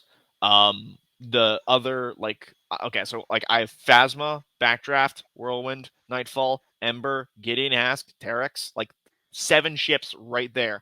Fill the spot instantly. I don't even bat an eye. It's just I have 1 chaff now on Grudge, and that's it. Yeah. The other change was the proxies going to 7 or going to 8, and clusters going to 7. Which who thought clusters going to 7 was a good idea? Whatever. I don't know. I vented heavily about that. That pisses me off. Once again, the bomber being able to make the use out of those upgrades, and everyone gets hit rather than changing the bomber. Yep, exactly. Yep. And you could even change the bomber to say you can't do mines. You could have just said, hey, you can do bombs. You could boost and drop a bomb and not a mine. And like, oh, we fixed all the problems. You know? It was the boost mine that killed it. The boost in if you boost and drop a proton bomb. Okay. Like that falls under the same umbrella as the rebel the Imperial bombers that have that little, they can do it at banks. Okay, that's cool. They have a way to get additional spots that their bombs can go in. Mm-hmm. But they're still just bombs. You have some play to maneuver around it. With the mines, you didn't. If you bumped into the bomber, you took the mine. That was pretty much it. But it's fine. I mean, who's gonna see him again? I don't know. At 8, that's literally just many other upgrades that you can fit in there. Well, I mean, you saw if you watched the 312 Squadron tonight, you saw I changed proxies out on Django for thermals to keep Notorious. So, I don't know. Yeah, honestly, I mean, thermal detonators right now is probably going to be the go-to ordinance for a lot of people. It still covers a wide area. It's still cheap at 5 points, and you can get pretty good results out of it. You get strained. Probably more so than a custom mine. Yeah. You get strained. You have a 50% chance of getting strained or hit. Yep. Or no, it's more than 50%. Yeah, 50% chance of taking damage, 25% of taking strain. Yeah, So Notorious going up to 5. I don't think we're going to see the end of Notorious. No, not at all. think that we will see Notorious be kept on more limited squads. But I don't think Notorious 100% goes away. I will say that Notorious in my game didn't really affect a lot of things, but I think that's not a great sample size. I don't know. I think people have to play different if you have prox mines, and I feel that moving to the bombs and making bombs a bigger focus than the mines is okay. I still think cluster mines is dumb because it's never guaranteed damage. So I'm still going to be very opposed to that. They could have left clusters at 5 points and been fine. But I still think proxies are good. And I think there you go, Nano. Eamon still takes proxies. I'm pretty sure. I think you still take proxies at 8 points on Eamon, and that's because of Eamon's ability. I think you do. I think you do, JJ. I think we go because that's only 2 points that you have to dump off there. Yeah. I mean, you could sacrifice that in other stuff. I've actually been playing around on a different loadout of it, but we'll have to tackle that a different day. All right, so we're gonna switch screens here. All right, so now we just get into some lists. So this first list, you know what? I should probably bring up who brought the list because I don't know. The first list is Kyle Ren, not Kylo. Kyle Ren. And this is a first Empire list that was submitted to us. So here we are. We're going to transition a little bit, I think, into a discussion about lists. And we're going to spend the rest of the time that we have here together on lists. So, JJ, you want to take this list and then you guys can start talking about it? So this one here is Vader, Soontir, and 3 TIE fighters. So we have the X1 Vader with Malice, Hate, Marksmanship, Fire Control System, and Afterburners. Soontir with Trick Shot, Crack Shot, Shield Upgrade, and Sensitive Controls. Iden Versio with Disciplined, Tractor Beam, and Precision Ion Engines. And then 2 generic Black Squadron TIE fighters at Initiative 3 to round out the list. I definitely, it feels like an old school 2.0 list a little bit, just based on the archetype. But overall, I do like the overall feel for the list of what he can do. I mean, Iden and those ties can go after objectives really, really good. And then the rest of the list has to deal with 2 I-6 ships that can do some hurt here. I'm not particularly a fan of sensitive controls on Soontir Fel, since I feel that he needs to be able to react more once he actually sees the board state at Initiative 6. Sensitive controls takes that away from him a bit. I do understand that you're trying to get that trick shot to line up more with Soontir Fel, and sensitive controls allows you to get in, take the trick shot, and then barrel roll out from behind an obstacle, which is a way to kind of get that get a little more defense out of it if you're hiding behind a rock. However, he's still very, very dice dependent on defense. And if you're not able to use his ability regularly to get that extra focus token, if he gets into one too many arcs, Soontir Fel will burn up really, really fast. So typically, I don't care for sensitive controls in that capacity, just because you want to be able to regularly get that bullseye and get that extra focus token that allows you to either double reposition if you need to, or take an evade into a reposition, and that makes Soontir Fel live a lot longer than that. For Vader, really good loadout. I do like Malice. I do like Hate. Afterburners and Fire Control System. Vader's always really solid. That's definitely one of the good loadouts there. Mm-hmm. Yeah. So I see that Kyle's here in the chat saying that he had this list before, but it's just with the black squads instead of Jingos and Wampa, since they went up. I do appreciate having numbers in a list, but the generics I don't think have the same effect anymore. Because like those Jingos, one being at I4, having those elicits, being able to get in there and disrupt early, and also not get initiative snipe. There are plenty of initiative 4s out there. You do have Iden there to protect them, but I am worried about their output. I think, and like the great thing about Empire is that they have a lot of strong 4s as well. So you can keep Iden, because Iden by herself is just an annoying ship to kill. She's a great objective taker. She can hold on to it, and if anyone comes at her, like she's got that 3 health plus that extra charge. So even if she's just keeping it for herself, she can still be annoying. Like just give her HLC, she'll eventually get a good shot in now and then, and that's not bad. And then you can focus on supporting your other ships. I love the Reaper at 4, either Vizier or Feroff, giving out those coordinates. Emperor Palpatine on Vizier, especially if you have these aces that you want to support, having Palp out there to make sure that their defense stays strong is great. Plus Vizier with those coordinates. So I do think that is something that you should look into. The tractor beam on Iden just can be exchanged out for an HLC, since you're not going to be using it for, you use the tractor to help out the rest of your list get shots. Iden being at I4, shooting after Vader and Soontir is not going to help out those shots, so that's really only to help the Black Squadron aces, and you need that to hit in order for their shots to be as effective. So just trade that out for an HLC, and then have like Vizier in there over the TIE fighters, and that is pretty scary, because not only do you have a Reaper taking up space, you've got Iden in the back working on objectives, and then you've got 2 aces that are still moving out and about. Malice, hate, you will be. You're not going to be short on force. I'll tell you that one way or another.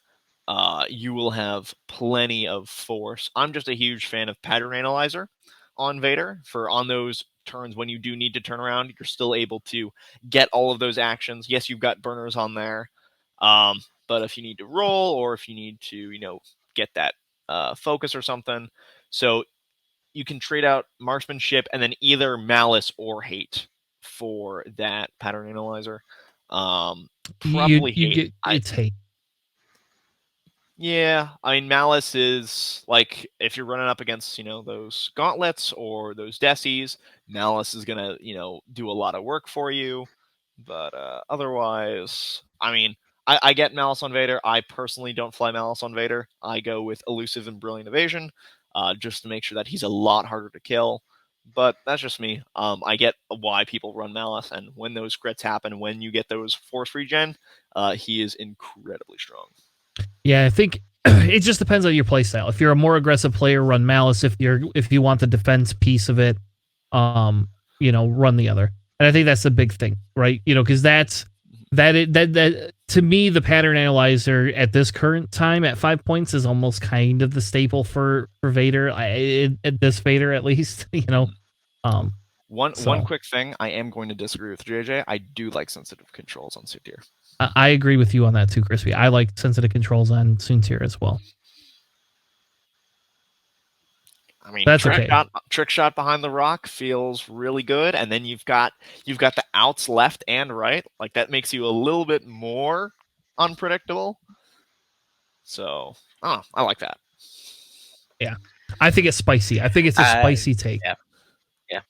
I would probably change out crack shot for elusive though, but that's just me. That's because I die. My Soontir dies all the time. You're not doing red maneuvers. You're not recharging that elusive. You it's go just the one-time use, baby. That's all it is. Yeah, it's the one time. But crack shot's a one-time use. All right, fair enough.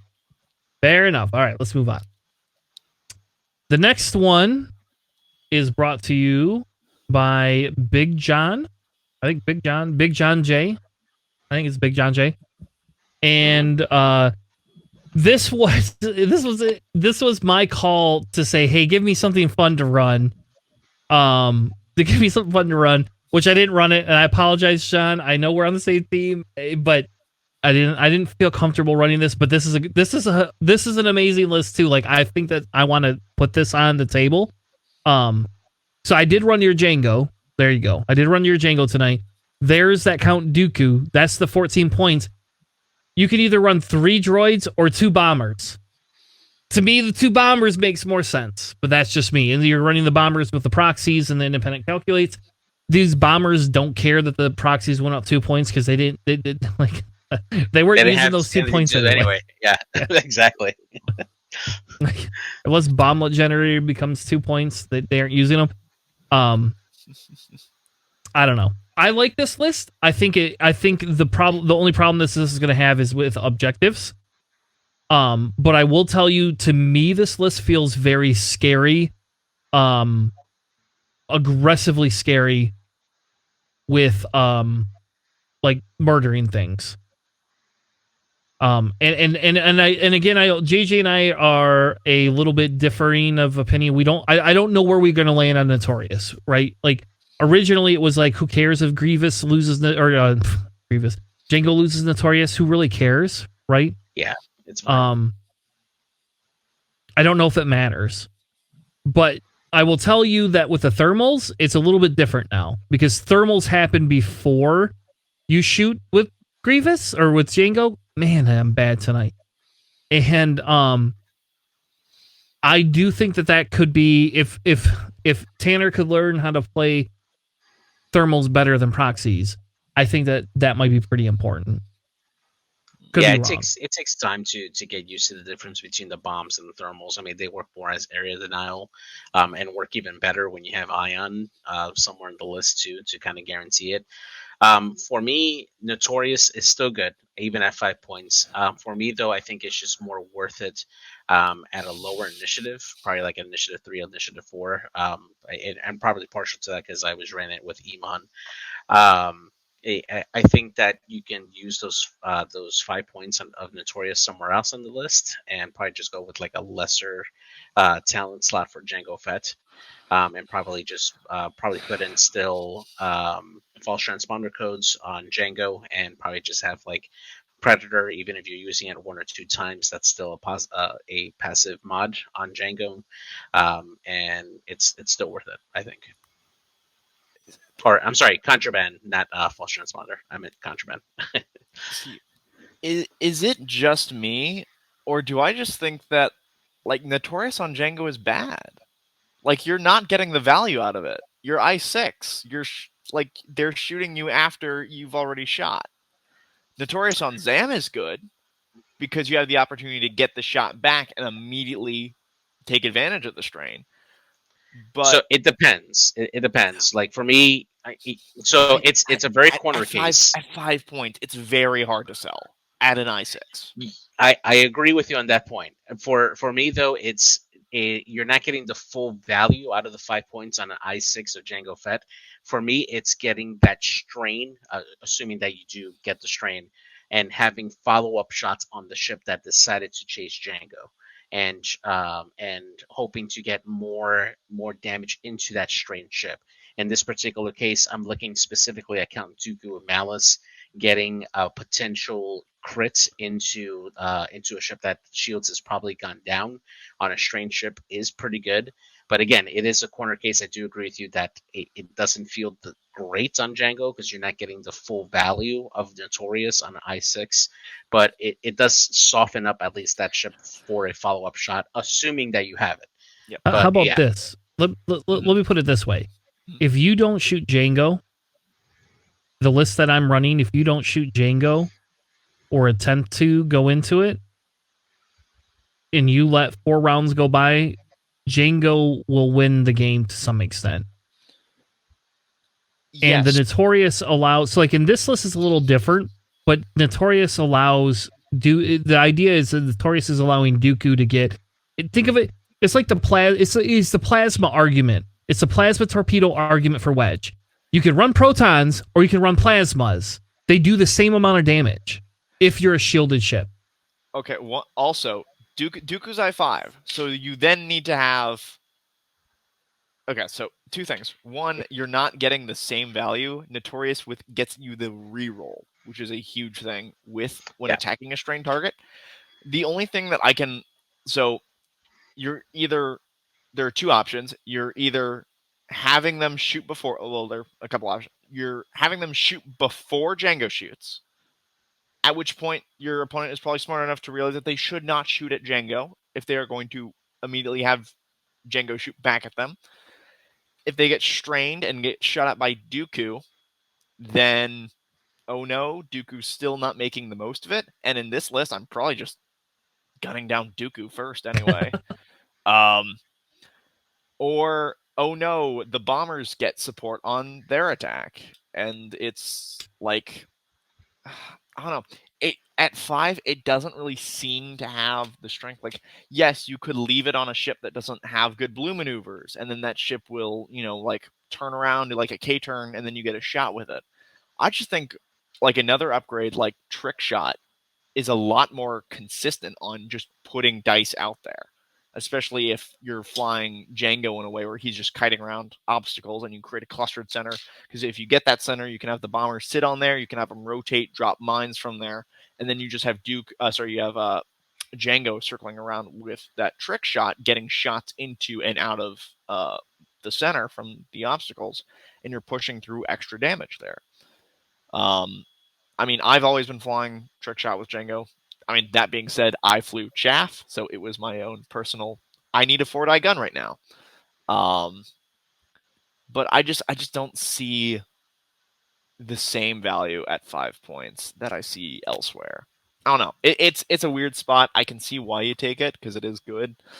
Because they'll have to shoot at Django eventually, because, like, he'll win the game otherwise. But I think at that point, it'll just be too late. And it's not going to have the same effect. All right. Yeah. Let's move on to my rebel list that I created with Garvin, standard loadout. Gavin, I'm going to say Gavin instead. Gavin with standard loadout with the APTs and the R5K6. Bentic 2 tubes, which I think is Garfin. There you go. I'm going to say Garfin. Screw it. Thank you, Desmond. That's the new nickname. We have Bentic 2 tubes with Perceptive Copilot, Jin Urso, Contraband, Pivot Wing, Callus with Marksmanship, Dorsal, Mag Yarrow, basically, VTG, but not the VTG you hate. It's now a turret gunner instead. Garfield's cousin. God damn it. Chopper, because that's spicy, and FTC and Marksmanship. And the ghost title, because I'm a dick. And Jack Porkins with ATP, unstable sublight engines, and R5D8. So the first thing I'm going to say is I don't care about the R5D8, and I don't really care about the R5K6, but the APTs and the I4, or the 4-point X-Wings are really good. Oh, yeah. And now I've got Bentic 2 tubes in here, right? And after you perform a focus action, you can transfer one of your focus tokens to a friendly ship at range 1 to 2. And Jin says, do you want an evade? And we have 2 dice X-Wings, and we have a zero agility Callus, unless you shoot at him. And if you shoot at Callus and modify your dice, he gets a damn die. So you give it. It's like it's a reinforced token without having to take it with Bentic. With Bentic, you like and Garvin Gaffin with Gaffin. Somebody make me that card. I will fly that card, and I don't fly Rebels very often. I want a Garfield. I want a Garfield image. Where is X-Men Fish? Pilot. Yep, Fish. Where's Fish? Somebody get Fish to do this for me. You have Gaffin here. Nobody's listening to this is going to know. Garvin. You have Garvin here that could pass the focus token too, right? And trigger Jin at that point too. And trigger Jin. And pass it again. And Callus, you basically are going to shoot at Callus unmodified, or you're going to shoot at Callus and modify your dice, give him a green dice, and then if you actually hit him, he's going to get a damn target lock against you and then double tap you. And then Chopper is saying, hey, you can now perform an action while stressed. And you don't care about it. And Chopper, like, to me, Chopper was a spicy piece of that whole thing. Because it's just, like, if they want to burn Callus down, you're getting a reinforce. It's not the same if you have, like, 10 ships against them. But for somebody that's shooting, like, 1 or 2 ships, getting that evade is just totes. Like, how often are they going to have to modify their dice? Probably a lot. I would actually argue for Zeb crew instead of Chopper, because it allows your opponent at range 0 to spend a focus to modify their shot, and you can do that as well. So if they shoot at you at range 0 and they spend that focus, you now get a die to roll at range 0, and then you can also shoot them back now with a focus token if you have one on your ship, which is really, really great for Callus. But yeah, I definitely agree with you. This is a really good hard-hitting list. You get a Callus into the mix with a reinforced, and then you can pass over that focus with Bentic or Garvin, and yeah, that's pretty good. Yeah, this looks very scary, because when you look at this, who do you go for first? Like, going after Callus is going to be a long, arduous task. Going after Garvin is simply going to power up everyone else in the list. I guess you can go after Jack, but he's just going to explode in your face. Or you can go after Bentic, which is great. Who's just going to sit there and focus evade. And yeah. Focus evade and then rotate and shoot you and just go, I'm going to go in a circle. This is the scary thing about these 4-point X-Wings. Yeah. And this was Chris saying, I just want to run a ghost. And maybe it's because I'm on the Tinder Gods team and I want to ghost people. I don't know. Yes. Funny. Nick will be very, very happy. Yeah. Nick, you can clip that shit and play it. All right. let's go on to the next first order list. I don't know who submitted this one. It is Rizzle. Rizzle, which reminds me of the Muppets Christmas Carol. Carol, the rat that's in Muppet Christmas Carol. So Crispy probably doesn't know that movie because his parents didn't let him watch cool shows when he was a kid. So how about this, Crispy? If you have not actually seen the Christmas Carol with the Muppets, you 100% should watch that during Christmas season and then come back on our podcast and we'll talk about it. So, all right. It's like, it is one of my favorite Christmas movies ever. God, I just want to watch. I can't wait. Like, okay, let's keep moving. Hey, just a couple months. Yep, I know. Let's just keep moving because otherwise I'll spend all night doing it. All right, Crispy, take the Razzle, the Razzle Dazzle FO list. So we have Kylo and the Whisper with Shattering Shot, Instinctive Aim, Crack Shot, Concussion Missiles, Advanced Optics, and the Enhanced Jamming Suite. Blackout in the Silencer with Trick Shot, Sensor Scramblers, Plasma Torps, and Proton Rockets. Ooh, very fun. You have Midnight with Elusive, Concussion Missiles, and Shield Upgrade, and then Gideon Hask in the Shuttle to round things out with Elusive, Fanatical, Biohex Codes, Targeting Synchronizer, Tactical Officer, and Captain Phasma. Very, very interesting. So can I just ask a question? Could we just make Blackout 5 points and like cut some of his loadout out? Nope. No? Okay. Nope. Blackout at 6 is perfectly fine. Blackout at 6, I've messed around. I'm trust me. Blackout at 6 is fine, and in fact, he's actually very good at 6 and a little underrated. I think if you put sensitive controls on him, and then you can just sit him behind obstacles, and then he gets all of his stuff. That is very, very scary to counter, especially if you've got a Gideon over there that's helping him get his actions. So, and he's even better with prime thrusters on top of that. Prime thrusters and sensitive controls on a Blackout. My goodness, like he could go anywhere. He's so good. Yep. I actually like this list. I'll admit I actually kind of like this list. It's a 4-ship FO list. It's different than what we've seen. I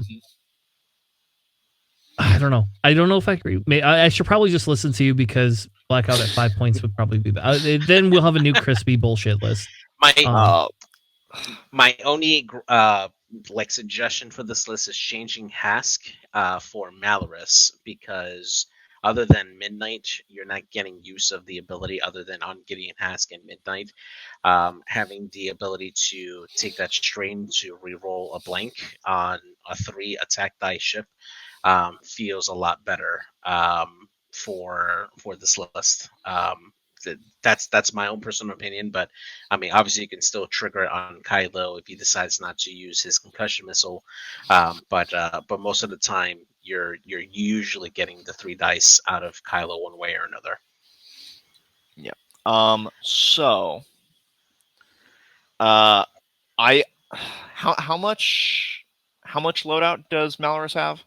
Same. 15. It's the same. It's identical. It's a higher initiative. Yeah, I'm personally fine with Hask here. I would change Midnight to Grudge. Because you have Shattering Shot on Kylo, and you have Trick Shot on Blackout. Wouldn't it be really cool if you brought your own handy-dandy obstacle to shoot through? No. Welcome to Chaff. Welcome to Chaff. All right, so how are we going to load Chaff out? So we have Chaff. All right, so there you go. Right. So hear me out. All right. Give him the Chaff. Yep. You give him thermals, so that way he has something to reroll on his ability. You give him feedback ping. All right. And then you go back to Gideon, you drop Elusive, Fanatical, and Biohex for sensor buoys.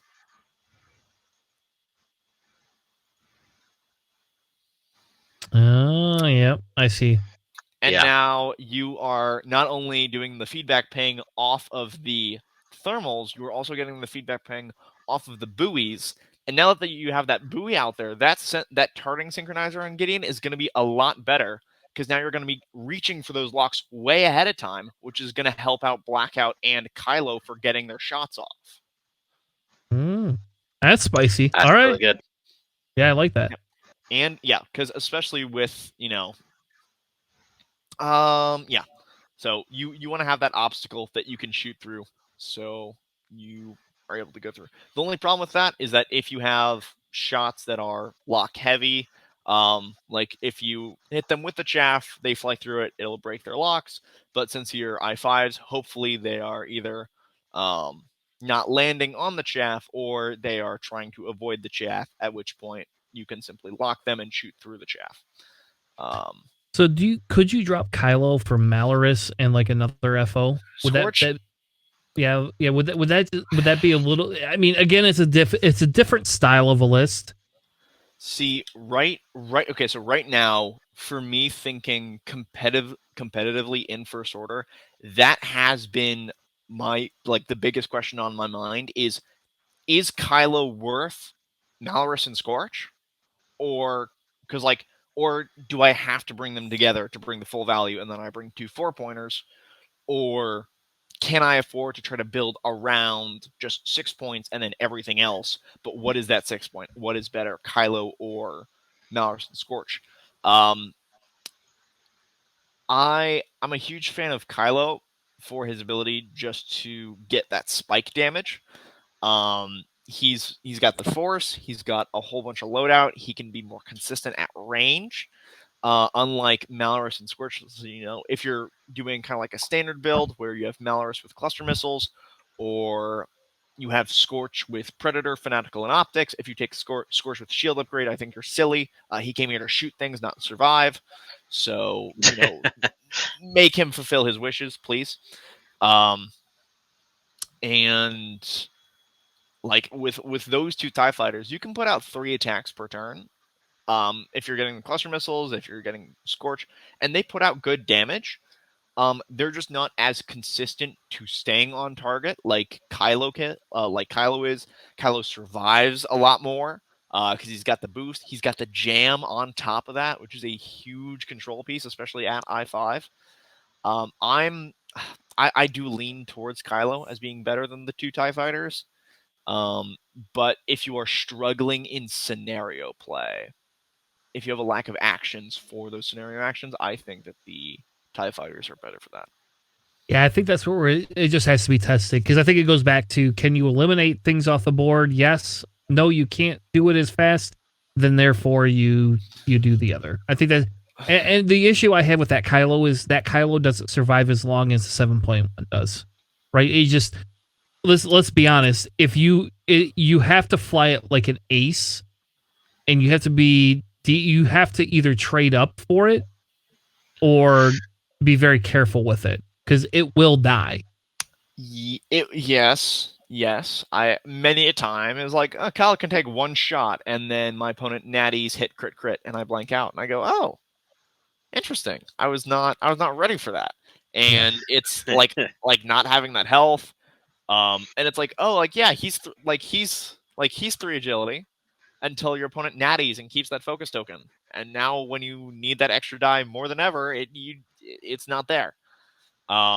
You really have to play him cautiously, and that's why I do enjoy Kylo and the fighters, because those fighters screen incredibly well. Because you don't want to leave Scorch or Malorus at range 1; they'll just double mod. You want to ignore the Kylo that's sitting at range 3 in the back firing concussion missiles. It's easier to hit the TIE fighters in front. So Kylo buys a little bit of extra time with that TIE fighter screen.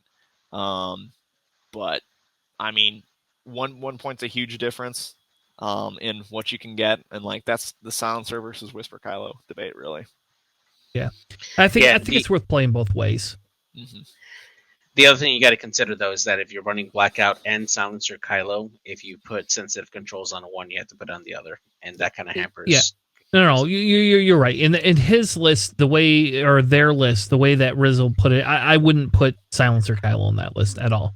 Nope. Like, to me, the debate would be, do you want Kylo or two FOs? You'd have to pick. Like, I'm personally more in favor of the 2 FOs, but if you want the more AC piece to that, Blackout and Kylo together are still pretty bloody. They're still pretty bloody good for what they can do. So Yeah. Let's move on to the next list submitted by. Oh, this is a JJ list. Yeah. Yes. So this one, your I kind of thematic list here. I like this. Yeah, I kind of used an old archetype, which used to be Sense Vader, and kind of applied it to this version of it. Now, this is the standard loadout Darth Vader for 6 points with marksmanship, hate, and afterburners, tied together with a coordinator, Vizier, with Seven Sister and Captain Hark. And then you have a total of 5 Black Squadron Ace TIE fighters, which provide a screen for objectives and stuff. Now, the reason why I went this particular route is that while Vader does have the best of both worlds in terms of offensive potential for it, he is often action starved, not being able to take full advantage of either the debris gambit to get that evade or get a focus token for extra mods, and she can easily end up 4-star very easily for what he can do. Vizier, I specifically chose him instead of Vermeil, mainly because number one, you can coordinate after you do the ailerons. You can then do a full stop, trigger Captain Hark to get a focus token, and then still have that force available with Seven Sister, so that way you can tractor somebody into the TIE Fighter swarm, or jam them, or just have it just for passive mod. Definitely a really, really great piece for this list, specifically to help buff Vader and get him those extra actions that he definitely needs there. He can also keep up with Vader pretty well, especially if he's using his afterburners. That ailerons, one straight or bank, and then an extra maneuver after that is really, really good for Vizier. So it's actually a really great piece. This is a 7-ship list for the Empire, and this can do a lot of work. Yeah, I agree with you. I think it's a little bit different, and I think we need to test it to see how good it is. But because there's less extra mods, this is just kind of a raw list here. Yeah, this is more of an objective focused list. This is ones that's just going to go cover the board. Yeah. I would argue I would almost change Vizier out personally for Fair Off, but that's just, again, that's a play preference, I think. Between the two. How about this? This is Vader and Blacks. That's like the original list when I first started playing X-Wing. Like, seriously, when I first started playing X-Wing and we were building lists, we didn't care about competitiveness. I just wanted to build thematic. I built Vader and Black ones. So way back in the day when I first started playing was Vader and Black ones. And Matt, who used to be on the podcast a long time ago, Matt hated that list because Matt lost every time to that list, and he probably shouldn't have because it was not very good. It could have been that great of a list, but it was fun to run because you had Vader and Black ones. So yeah. All right, let's move on to the next list submitted to us by Sandy, and maybe this is a preview of what they're going to be running against me tomorrow. We'll see. There's no Bodic in this list, so I'm a little weirded out by that. Here it is. But they have a Hera, Garvin, Kyle Katarn, and Bentic 2 Tubes list. And we have Hera with Juke and Prockets, which seems pretty good. Garvin's the standard loadout APT and BS droid. Kyle Katarn has Moldy Crow. Leia, Crack Shot. Bentic 2 Tubes has the Generoso, Prosthetic Co-Pilot, and Contraband, which is identical to the one I built, ironically enough. Probably because that's the best build for Bentic right now, in my opinion. I don't know. What do y'all think? It's exactly as bad as we remembered. Yeah, it's just Heratani. But now Garvin has an APT. So he's got a little extra bite there. Are we missing upgrades on Kyle? No. Yeah, we're missing a talent for him, or a mod, really a talent. I'm assuming either elusive or something like selfless. Selfless. It'd be selfless. Just to help spread damage.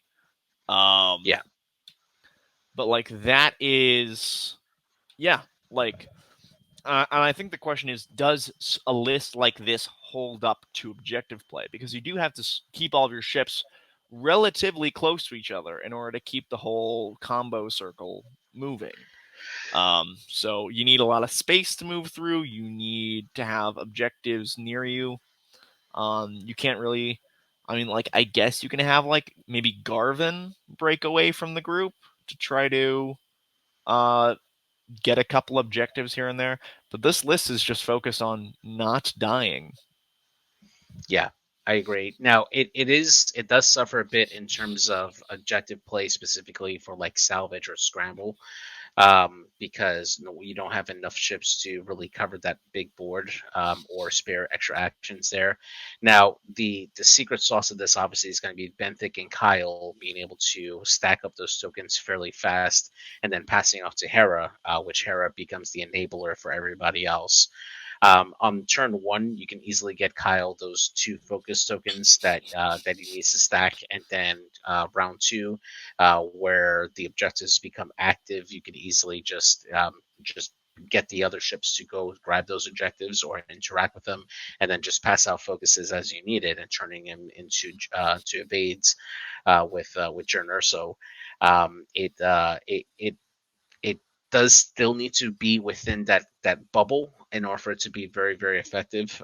So it might lose out on objective points, but beyond that, you're absolutely right. This is going to be a stupid tough list to chew through with all those mods. Yeah, it's just tough. Ugh. All right, let's move on to the next one. Kyle Wren has another FO list with Grudge, Dread, Scorch, Malorus, and Kylo Ren. So Crispy. This is Crispy's baby here, I guess. Here it is. Alrighty. So, let's see. Can I do this from memory? We've got Kylo, Instinctive, Shattering, Predator, Concussion, Advanced Optics, Munitions, Failsafe, and Jamming Suite. Pretty similar. We have Scorch, Fanatical, Predator Optics, Malorus with Cluster Missiles. Then we have the fun Bombers with Elusive. So Grudge has Elusive, Electrochaff, Skilled Bombardier, and Delayed Fuses. Dread has Skilled Bombardier and the Electro Proton Bomb. Spicy. Yes, I am a huge fan of the Electro Proton Bomb. For those of you that know me on Discord, the Electric Proton Bomb was my Discord profile pick for the longest time, up until about a year ago, which I changed it to Electrochaff. Because I would I try to find a way to use the Electric Proton Bomb in every list. Back when Trajectory Simulator was a thing, I loved slapping Death Rain on the table, the TIE Punisher with Trajectory Simulator and the Electric Proton Bomb, and he would just joust at someone, throw it out there, and zoom away. And it was a massive explosion, caught my opponents off guard almost every game. It was such a fun piece. And at 8 points, it still is pretty good. It is it's a really good piece where it's like, if you're holding down objectives, or say it's, scramble, where, you claim the objective and you drop the Electric Proton Bomb, and it's like you get to keep that objective for the next couple turns, because it's not worth it going in there. Losing your shields, getting ionized, potentially getting disarmed as well. Everyone just hightails it out of there, and it's not a great thing to stay around. So I do like it as a piece for making sure that no one is around. Dedicating an entire ship to it, I get it. I'm not sure if the Skilled Bombardier, I don't think you need the Skilled for it, because it's not like a mine. You don't need to place it that precisely. So if you drop Skilled, you could get like cluster missiles on Dread, or like an ion torpedo on Dread, ionizing people into where you're going to drop the Electro Proton Bomb is such a great play. Yeah. I think that would be amazing. Yep, that's what you should do. Yeah. So that would, because like if you catch any ship with that ion torpedo, and then just drop an Electro Proton Bomb, instead of having 2 turns to run away, they have 1 turn. And many ships cannot escape an Electro Proton Bomb in a single turn. One thing that I do need to note is that Delayed fuses does not work with Electrochaff. You cannot assign tokens to an obstacle. And so because it is technically an obstacle, once you place it, it gets it comes with the fuse from the card. But with delayed fuses, once it's placed, you cannot begin placing additional tokens. So delayed fuses does not work there unless you have another bomb. I would drop the elusive too. Yeah, so I've been enjoying thermals and feedback ping with Grudge, just so you can get locks and maybe get that gun working a little better.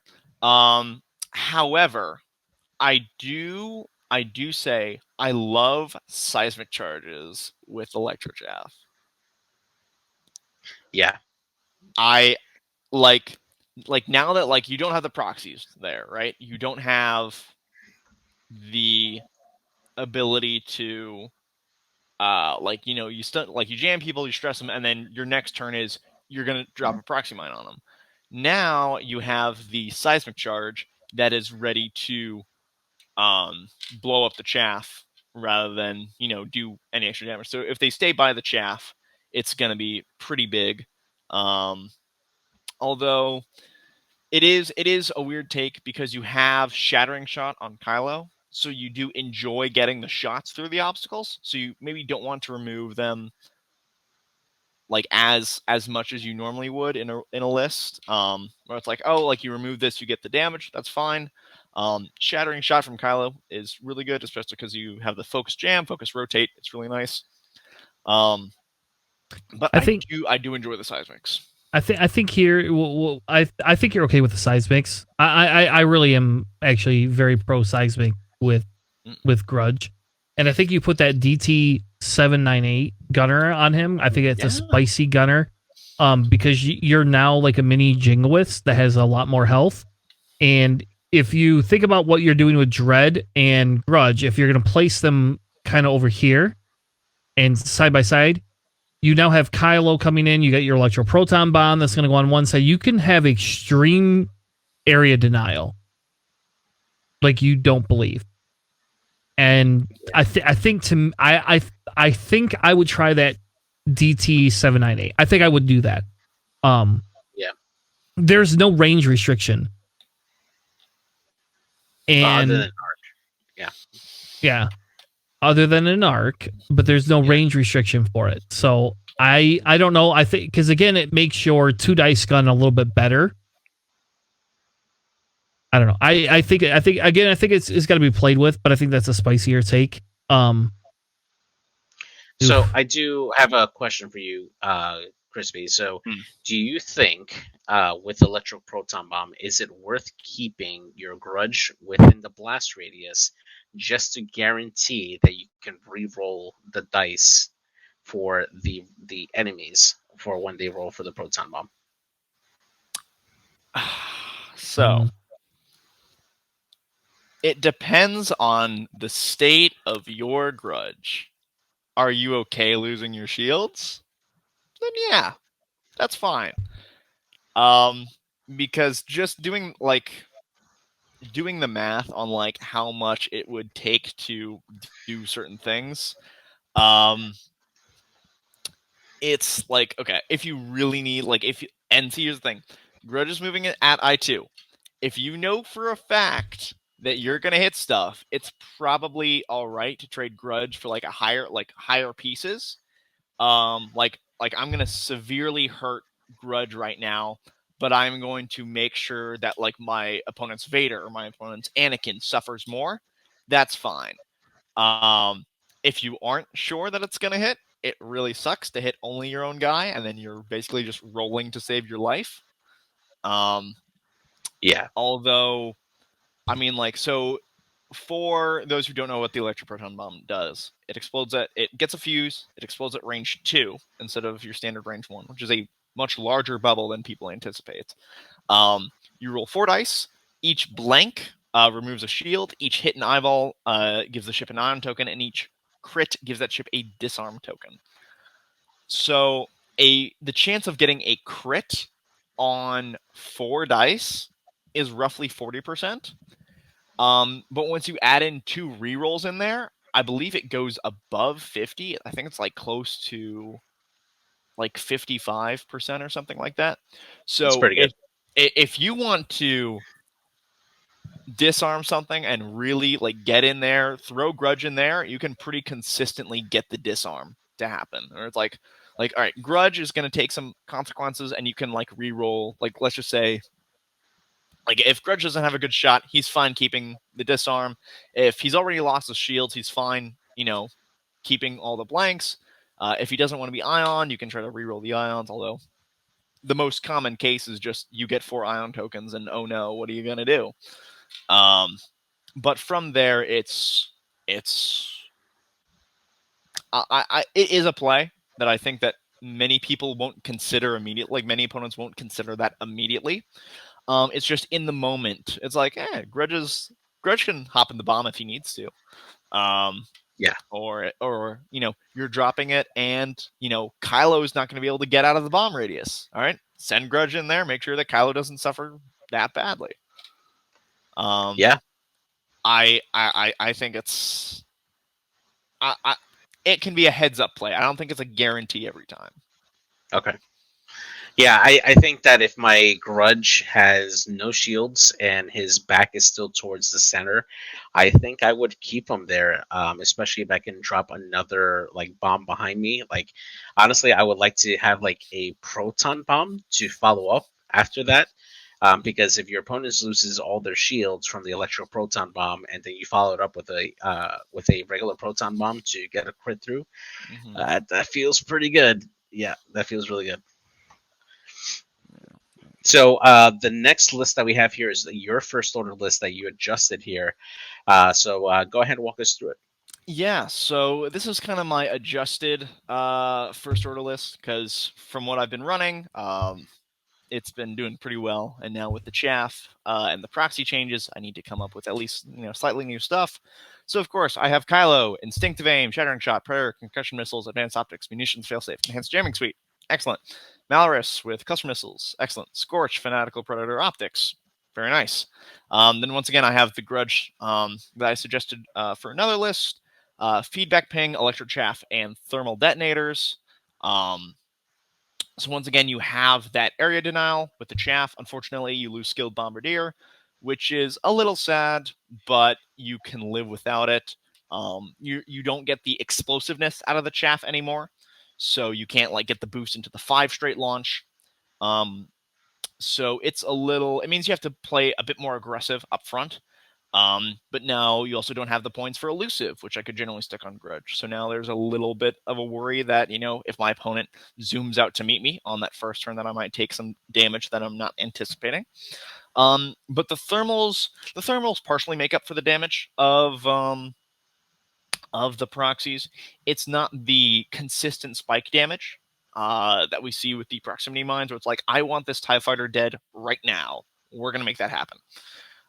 But the thermals with the blast damage do a similar effect, and being able to have them and kind of spread them out when I need to. It's not that bad. It's a good exchange, and I think it's a fair one. And then I have Gideon Hask in the shuttle with Proud Tradition, Elusive, Sensor Buoy Suite, and Agent Terex. So I have, I think, Proud, Tradition, and Elusive. That'll just keep him alive. Whenever he feels like he's in trouble, he just does a red maneuver, recharge Elusive, keep the focus with Proud. Not a problem. If he needs to stay on an objective for assault, he just stops and he sits there. Not a problem. And then he's got Terex to extend those calculates out to range 3. So if Scorch or Kylo needs to do an objective action, you can still pass them that calc, or, if Grudge is in trouble, sling him a calc forward. And, like Scorch is very dependent on his mods for his offense. Otherwise, he's just rolling naked dice. He really needs that focus, because that powers up optics, and that can help with Predator as well. But you get to calculate. You can, it feels a little better. And with Kylo spending all his force all the time, with Shattering Shot and Instinctive, it helps a little bit to sling a calculate over there, just so you've got a little bit more defense. And then you have Sensor Buoy Suite, which is out there to give you lock, so that way your 2-die gun, potentially 3-die gun by the time it gets to you.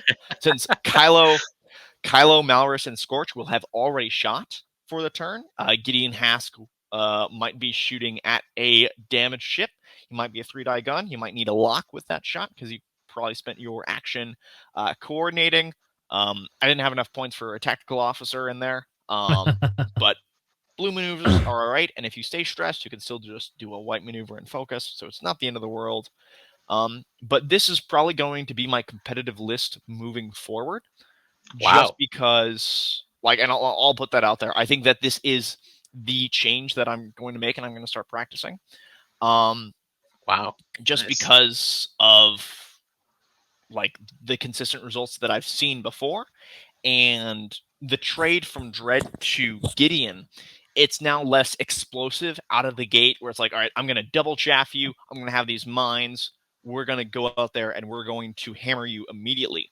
I've exchanged one of those chaffs, so I still have that chaff 4, that TIE Fighter Swarm, that Alpha Strike, that ace that I just need to clog up a lane for a turn and just work. Like, Vader doesn't want to go through chaff. He doesn't get his locks. So it's like, all right, Vader's on the outside. I'm just going to plug up that lane. I'm going to ignore Vader for the first engagement. And I'm just going to focus everything else on the rest of his list, and we can work with that. So I've traded that explosiveness from the double chaff to the survivability that Gideon brings, being able to have those extra calculates for defense. Scorch needs his focus for offense. If he has to spend that focus on defense, he's not putting out good offense. If he spends that focus for offense, he's not putting out good defense. It's as simple as that. Grudge gets focused down pretty early. He doesn't have elusive. Having a calculate might help with that. And of course, like the buoys and just Gideon over another bomber. Like, he's not as fast, but he's chunkier. He's got rerolls. He's going to be focusing. He could even jam you and stop you from doing your stuff. This is probably what I'll be looking at. There are lots of great 4 points in first order. You have Phasma, you have Backdraft, you have Nightfall, Ember. All of them could take that spot. I just like Gideon for his flexibility in the support role, and that's something that this list really hasn't seen, just because they've had Dread in there the whole time. So I'm really excited to try this out.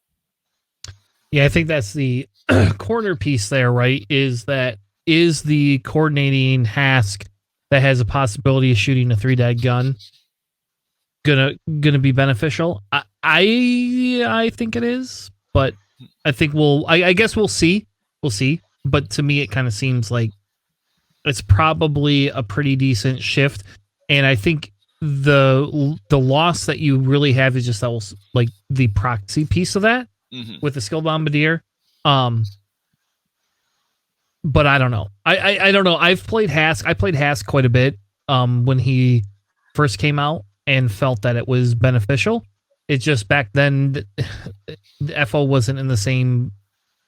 We didn't have objectives. How about that? There you go. Yeah. This list still has the ability to do objective pieces that we didn't have in 2.0. How about that? Hask can carry a crate. Dread is really bad at carrying crates. Yeah, Salvage was like far out the worst objective for my list, because the bombers need to be able to boost, Kylo needs to be able to repo, and Scorch and Malorus, like, Scorch needs to be able to focus to get a shot. Malorus needs to be able to get a lock to get those missiles going off.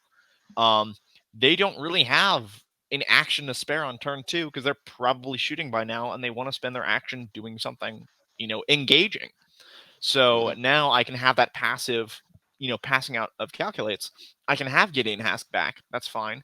And if Scorch or like Kylo want to pick up the crate, I can, kind of alleviate their burden and, give them a calculate. So it adds an extra flexibility to those objectives, but it is less kill you quickly. Yep.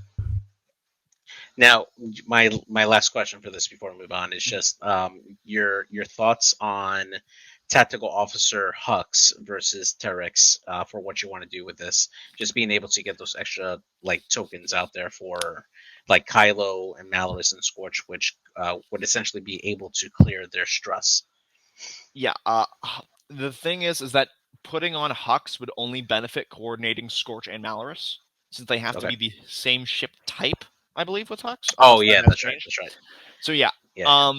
If I'm coordinating Scorch and Malorus, the same action. It's probably a lock, just because Malorus is going to get her focus anyway. And the calculate at the start of the engagement phase is a lot more flexible than a focus at I4. So I can kind of see where things are, and it's like, like I can coordinate an extra like focus over to Scorch, so that way Scorch can pick something up.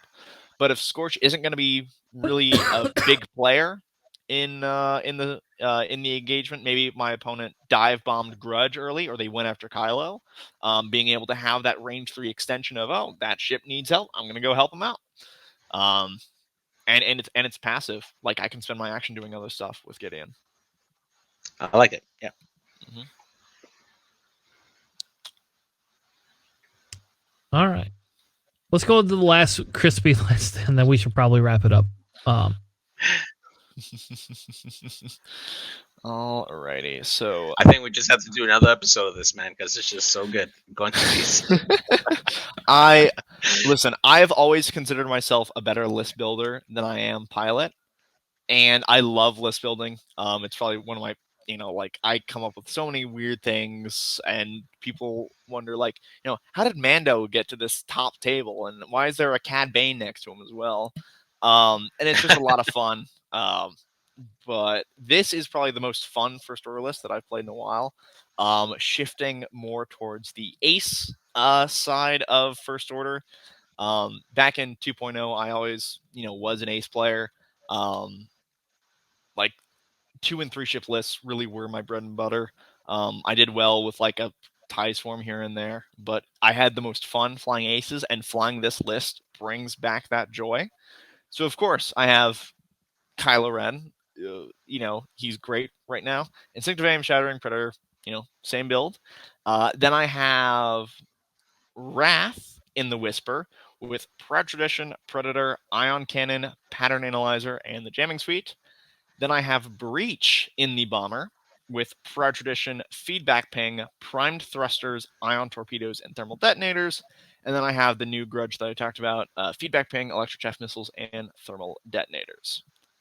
So this list is a barrel of fun. Having those 3 I5s zooming around the board and being really flexible feels great, in addition to, the chaff that I bring out. Both bombers have feedback ping. They both have thermals. So now they're giving each other locks with their thermals, and now there's twice as many thermals on the field. So that can help Breach get a double modded Ion Torp going off. And like we were talking earlier, like, people want to bring Ion back. Well, now I can bring Chaff, and I can bring Ion, and I can bring more thermals. So if I'm able to, get a ship ionized with either the Ion Cannon on Wrath or the Ion Torpedoes on Breach, if either my bombers are in the area, I just drop 2 thermals. I can get grudge rerolls on those. Which make those thermals, instead of 50% chance to do damage, that's a 75% chance to do damage, which is per thermal, that's not bad. I mean, you're averaging better dice as compared to proxy mines, but you're not getting the extra damage that comes with landing a proxy mine. But you can reload these if you have a spare turn. So these feel really nice.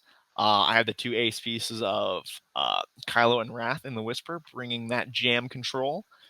Proud Pattern on Wrath is an amazing combo, and really everything fires off all at once when Wrath does one of its red maneuvers. He can get an action with Pattern, which can be boost or barrel roll into a jam. So he can get 2 actions for the price of 1 on his Pattern, get his stress, then take a focus with Proud Tradition. And then now that he has a red token, he can double tap with his pilot ability. So you can get use out of it. The sad thing about Wrath is that it has to be against a different target. So you want to keep your weapons kind of spread out. With the Ion Cannon providing the front arc, his heavy weapon turret only applies to missiles. So you can just leave his normal turret in the back. And he's kind of like a mini fire spray, where he's got the front 90 and the back 90 on at all times, in addition to his bullseye that he brings out. So he hits like a truck when he gets in there. He can, be AC and dodge around and just take pot shots from his rear when he needs to. And then Kylo's Kylo. The only bad thing about this is just count the health on these 4 ships and count the green dice, and it's not a pretty sum. I think so. So I have a question. Would you look at changing Breach a little bit to dump the thermals per se? And because you have the thermals on Grudge, right? You get the rerolls, you have the feedback pings, but dumping the thermals on Breach in favor of either another missile or like we had talked about that 789 gunner, right? Because that I love 798, but the point of having thermals on both bombers is to make sure that Grudge and Breach have locks at all times, which are providing those rerolls kind of passively. In addition, Grudge can roll off Breach's thermal. So, if Breach and Grudge are both coming down separate lanes, and Breach needs to drop bombs, Grudge can simply run over and then get those rerolls on those thermals to help them, hit a little bit harder. I think, I've messed around with ion torpedoes or cluster missiles because I do find that Breach lacks damage late in the game. But I do like the ion torpedoes just to set up damage from the other pieces, or just, Breach can just at the, just start lock focus, get into range 1, get those primary shots going off. With the Proud Tradition and Prime Thrusters, you can boost barrel roll and focus while stressed. So those, only straight maneuvers you really don't care about. Your dial is as open as a Waffle House. You can just go wherever, whenever, and it's really cool. You get focuses from Proud. You can still system phase boost after you do a red maneuver, and then you have those locks that you passively get from feedback ping. So it's just a really efficient ship. The problem is it's a bomber, and you're putting a lot of points into it, and if it gets caught with 3 good shots, it's probably dead. So it's more ace play, basically. Fair enough. Well, all right. Well, I think we did quite a bit. We did a lot tonight. I apologize we did not get through the Battle of Yarvins.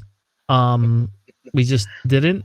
And again, I apologize because I really do want to go through that. And I think we're gonna do that next week. I think we're gonna make that a focus next week because again, we talk about standard all the time, and I think that's great. And I really like the list building, and that's like part of the reason I'm drawn to X-Wing is that piece of it. And I'm a little disappointed Finn didn't get banned and Finn didn't get nerfed.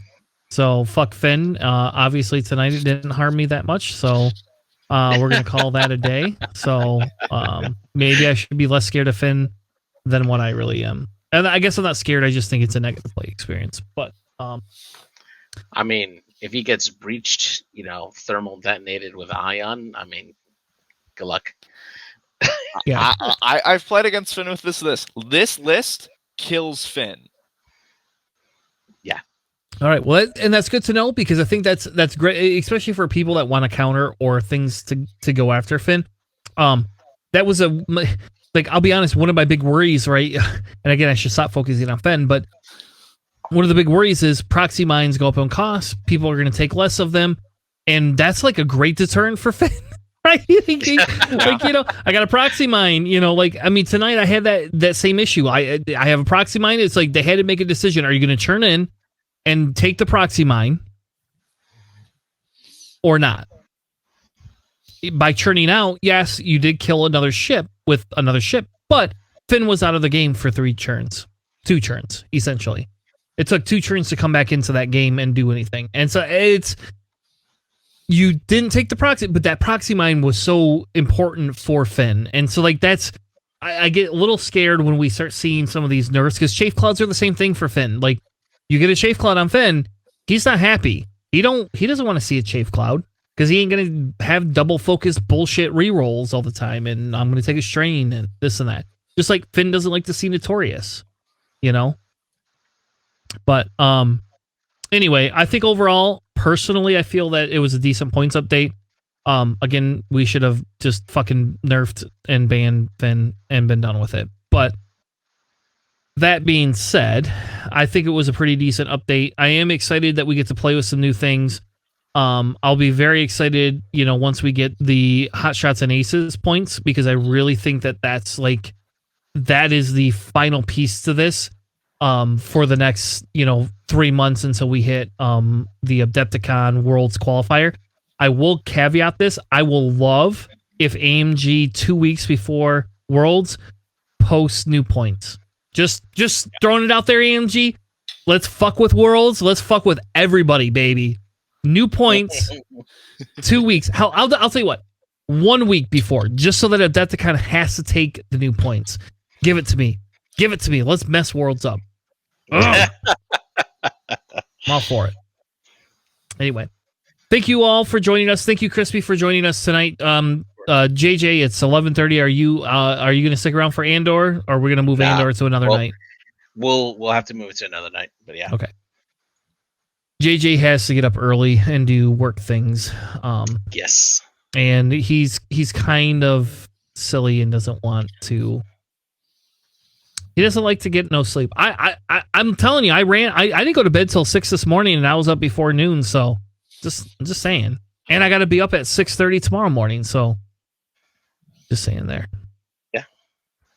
But yes, we will do our Andor this week. That'll be like a random cast that we're going to do this week. So we'll find the time to do, we'll do some Andor and some Tales of the Jedi this week. I don't know. I'll talk to Nick maybe tomorrow night or something like that after, I have a game against Sandy. Oh, shit. JJ won't be awake. So never mind.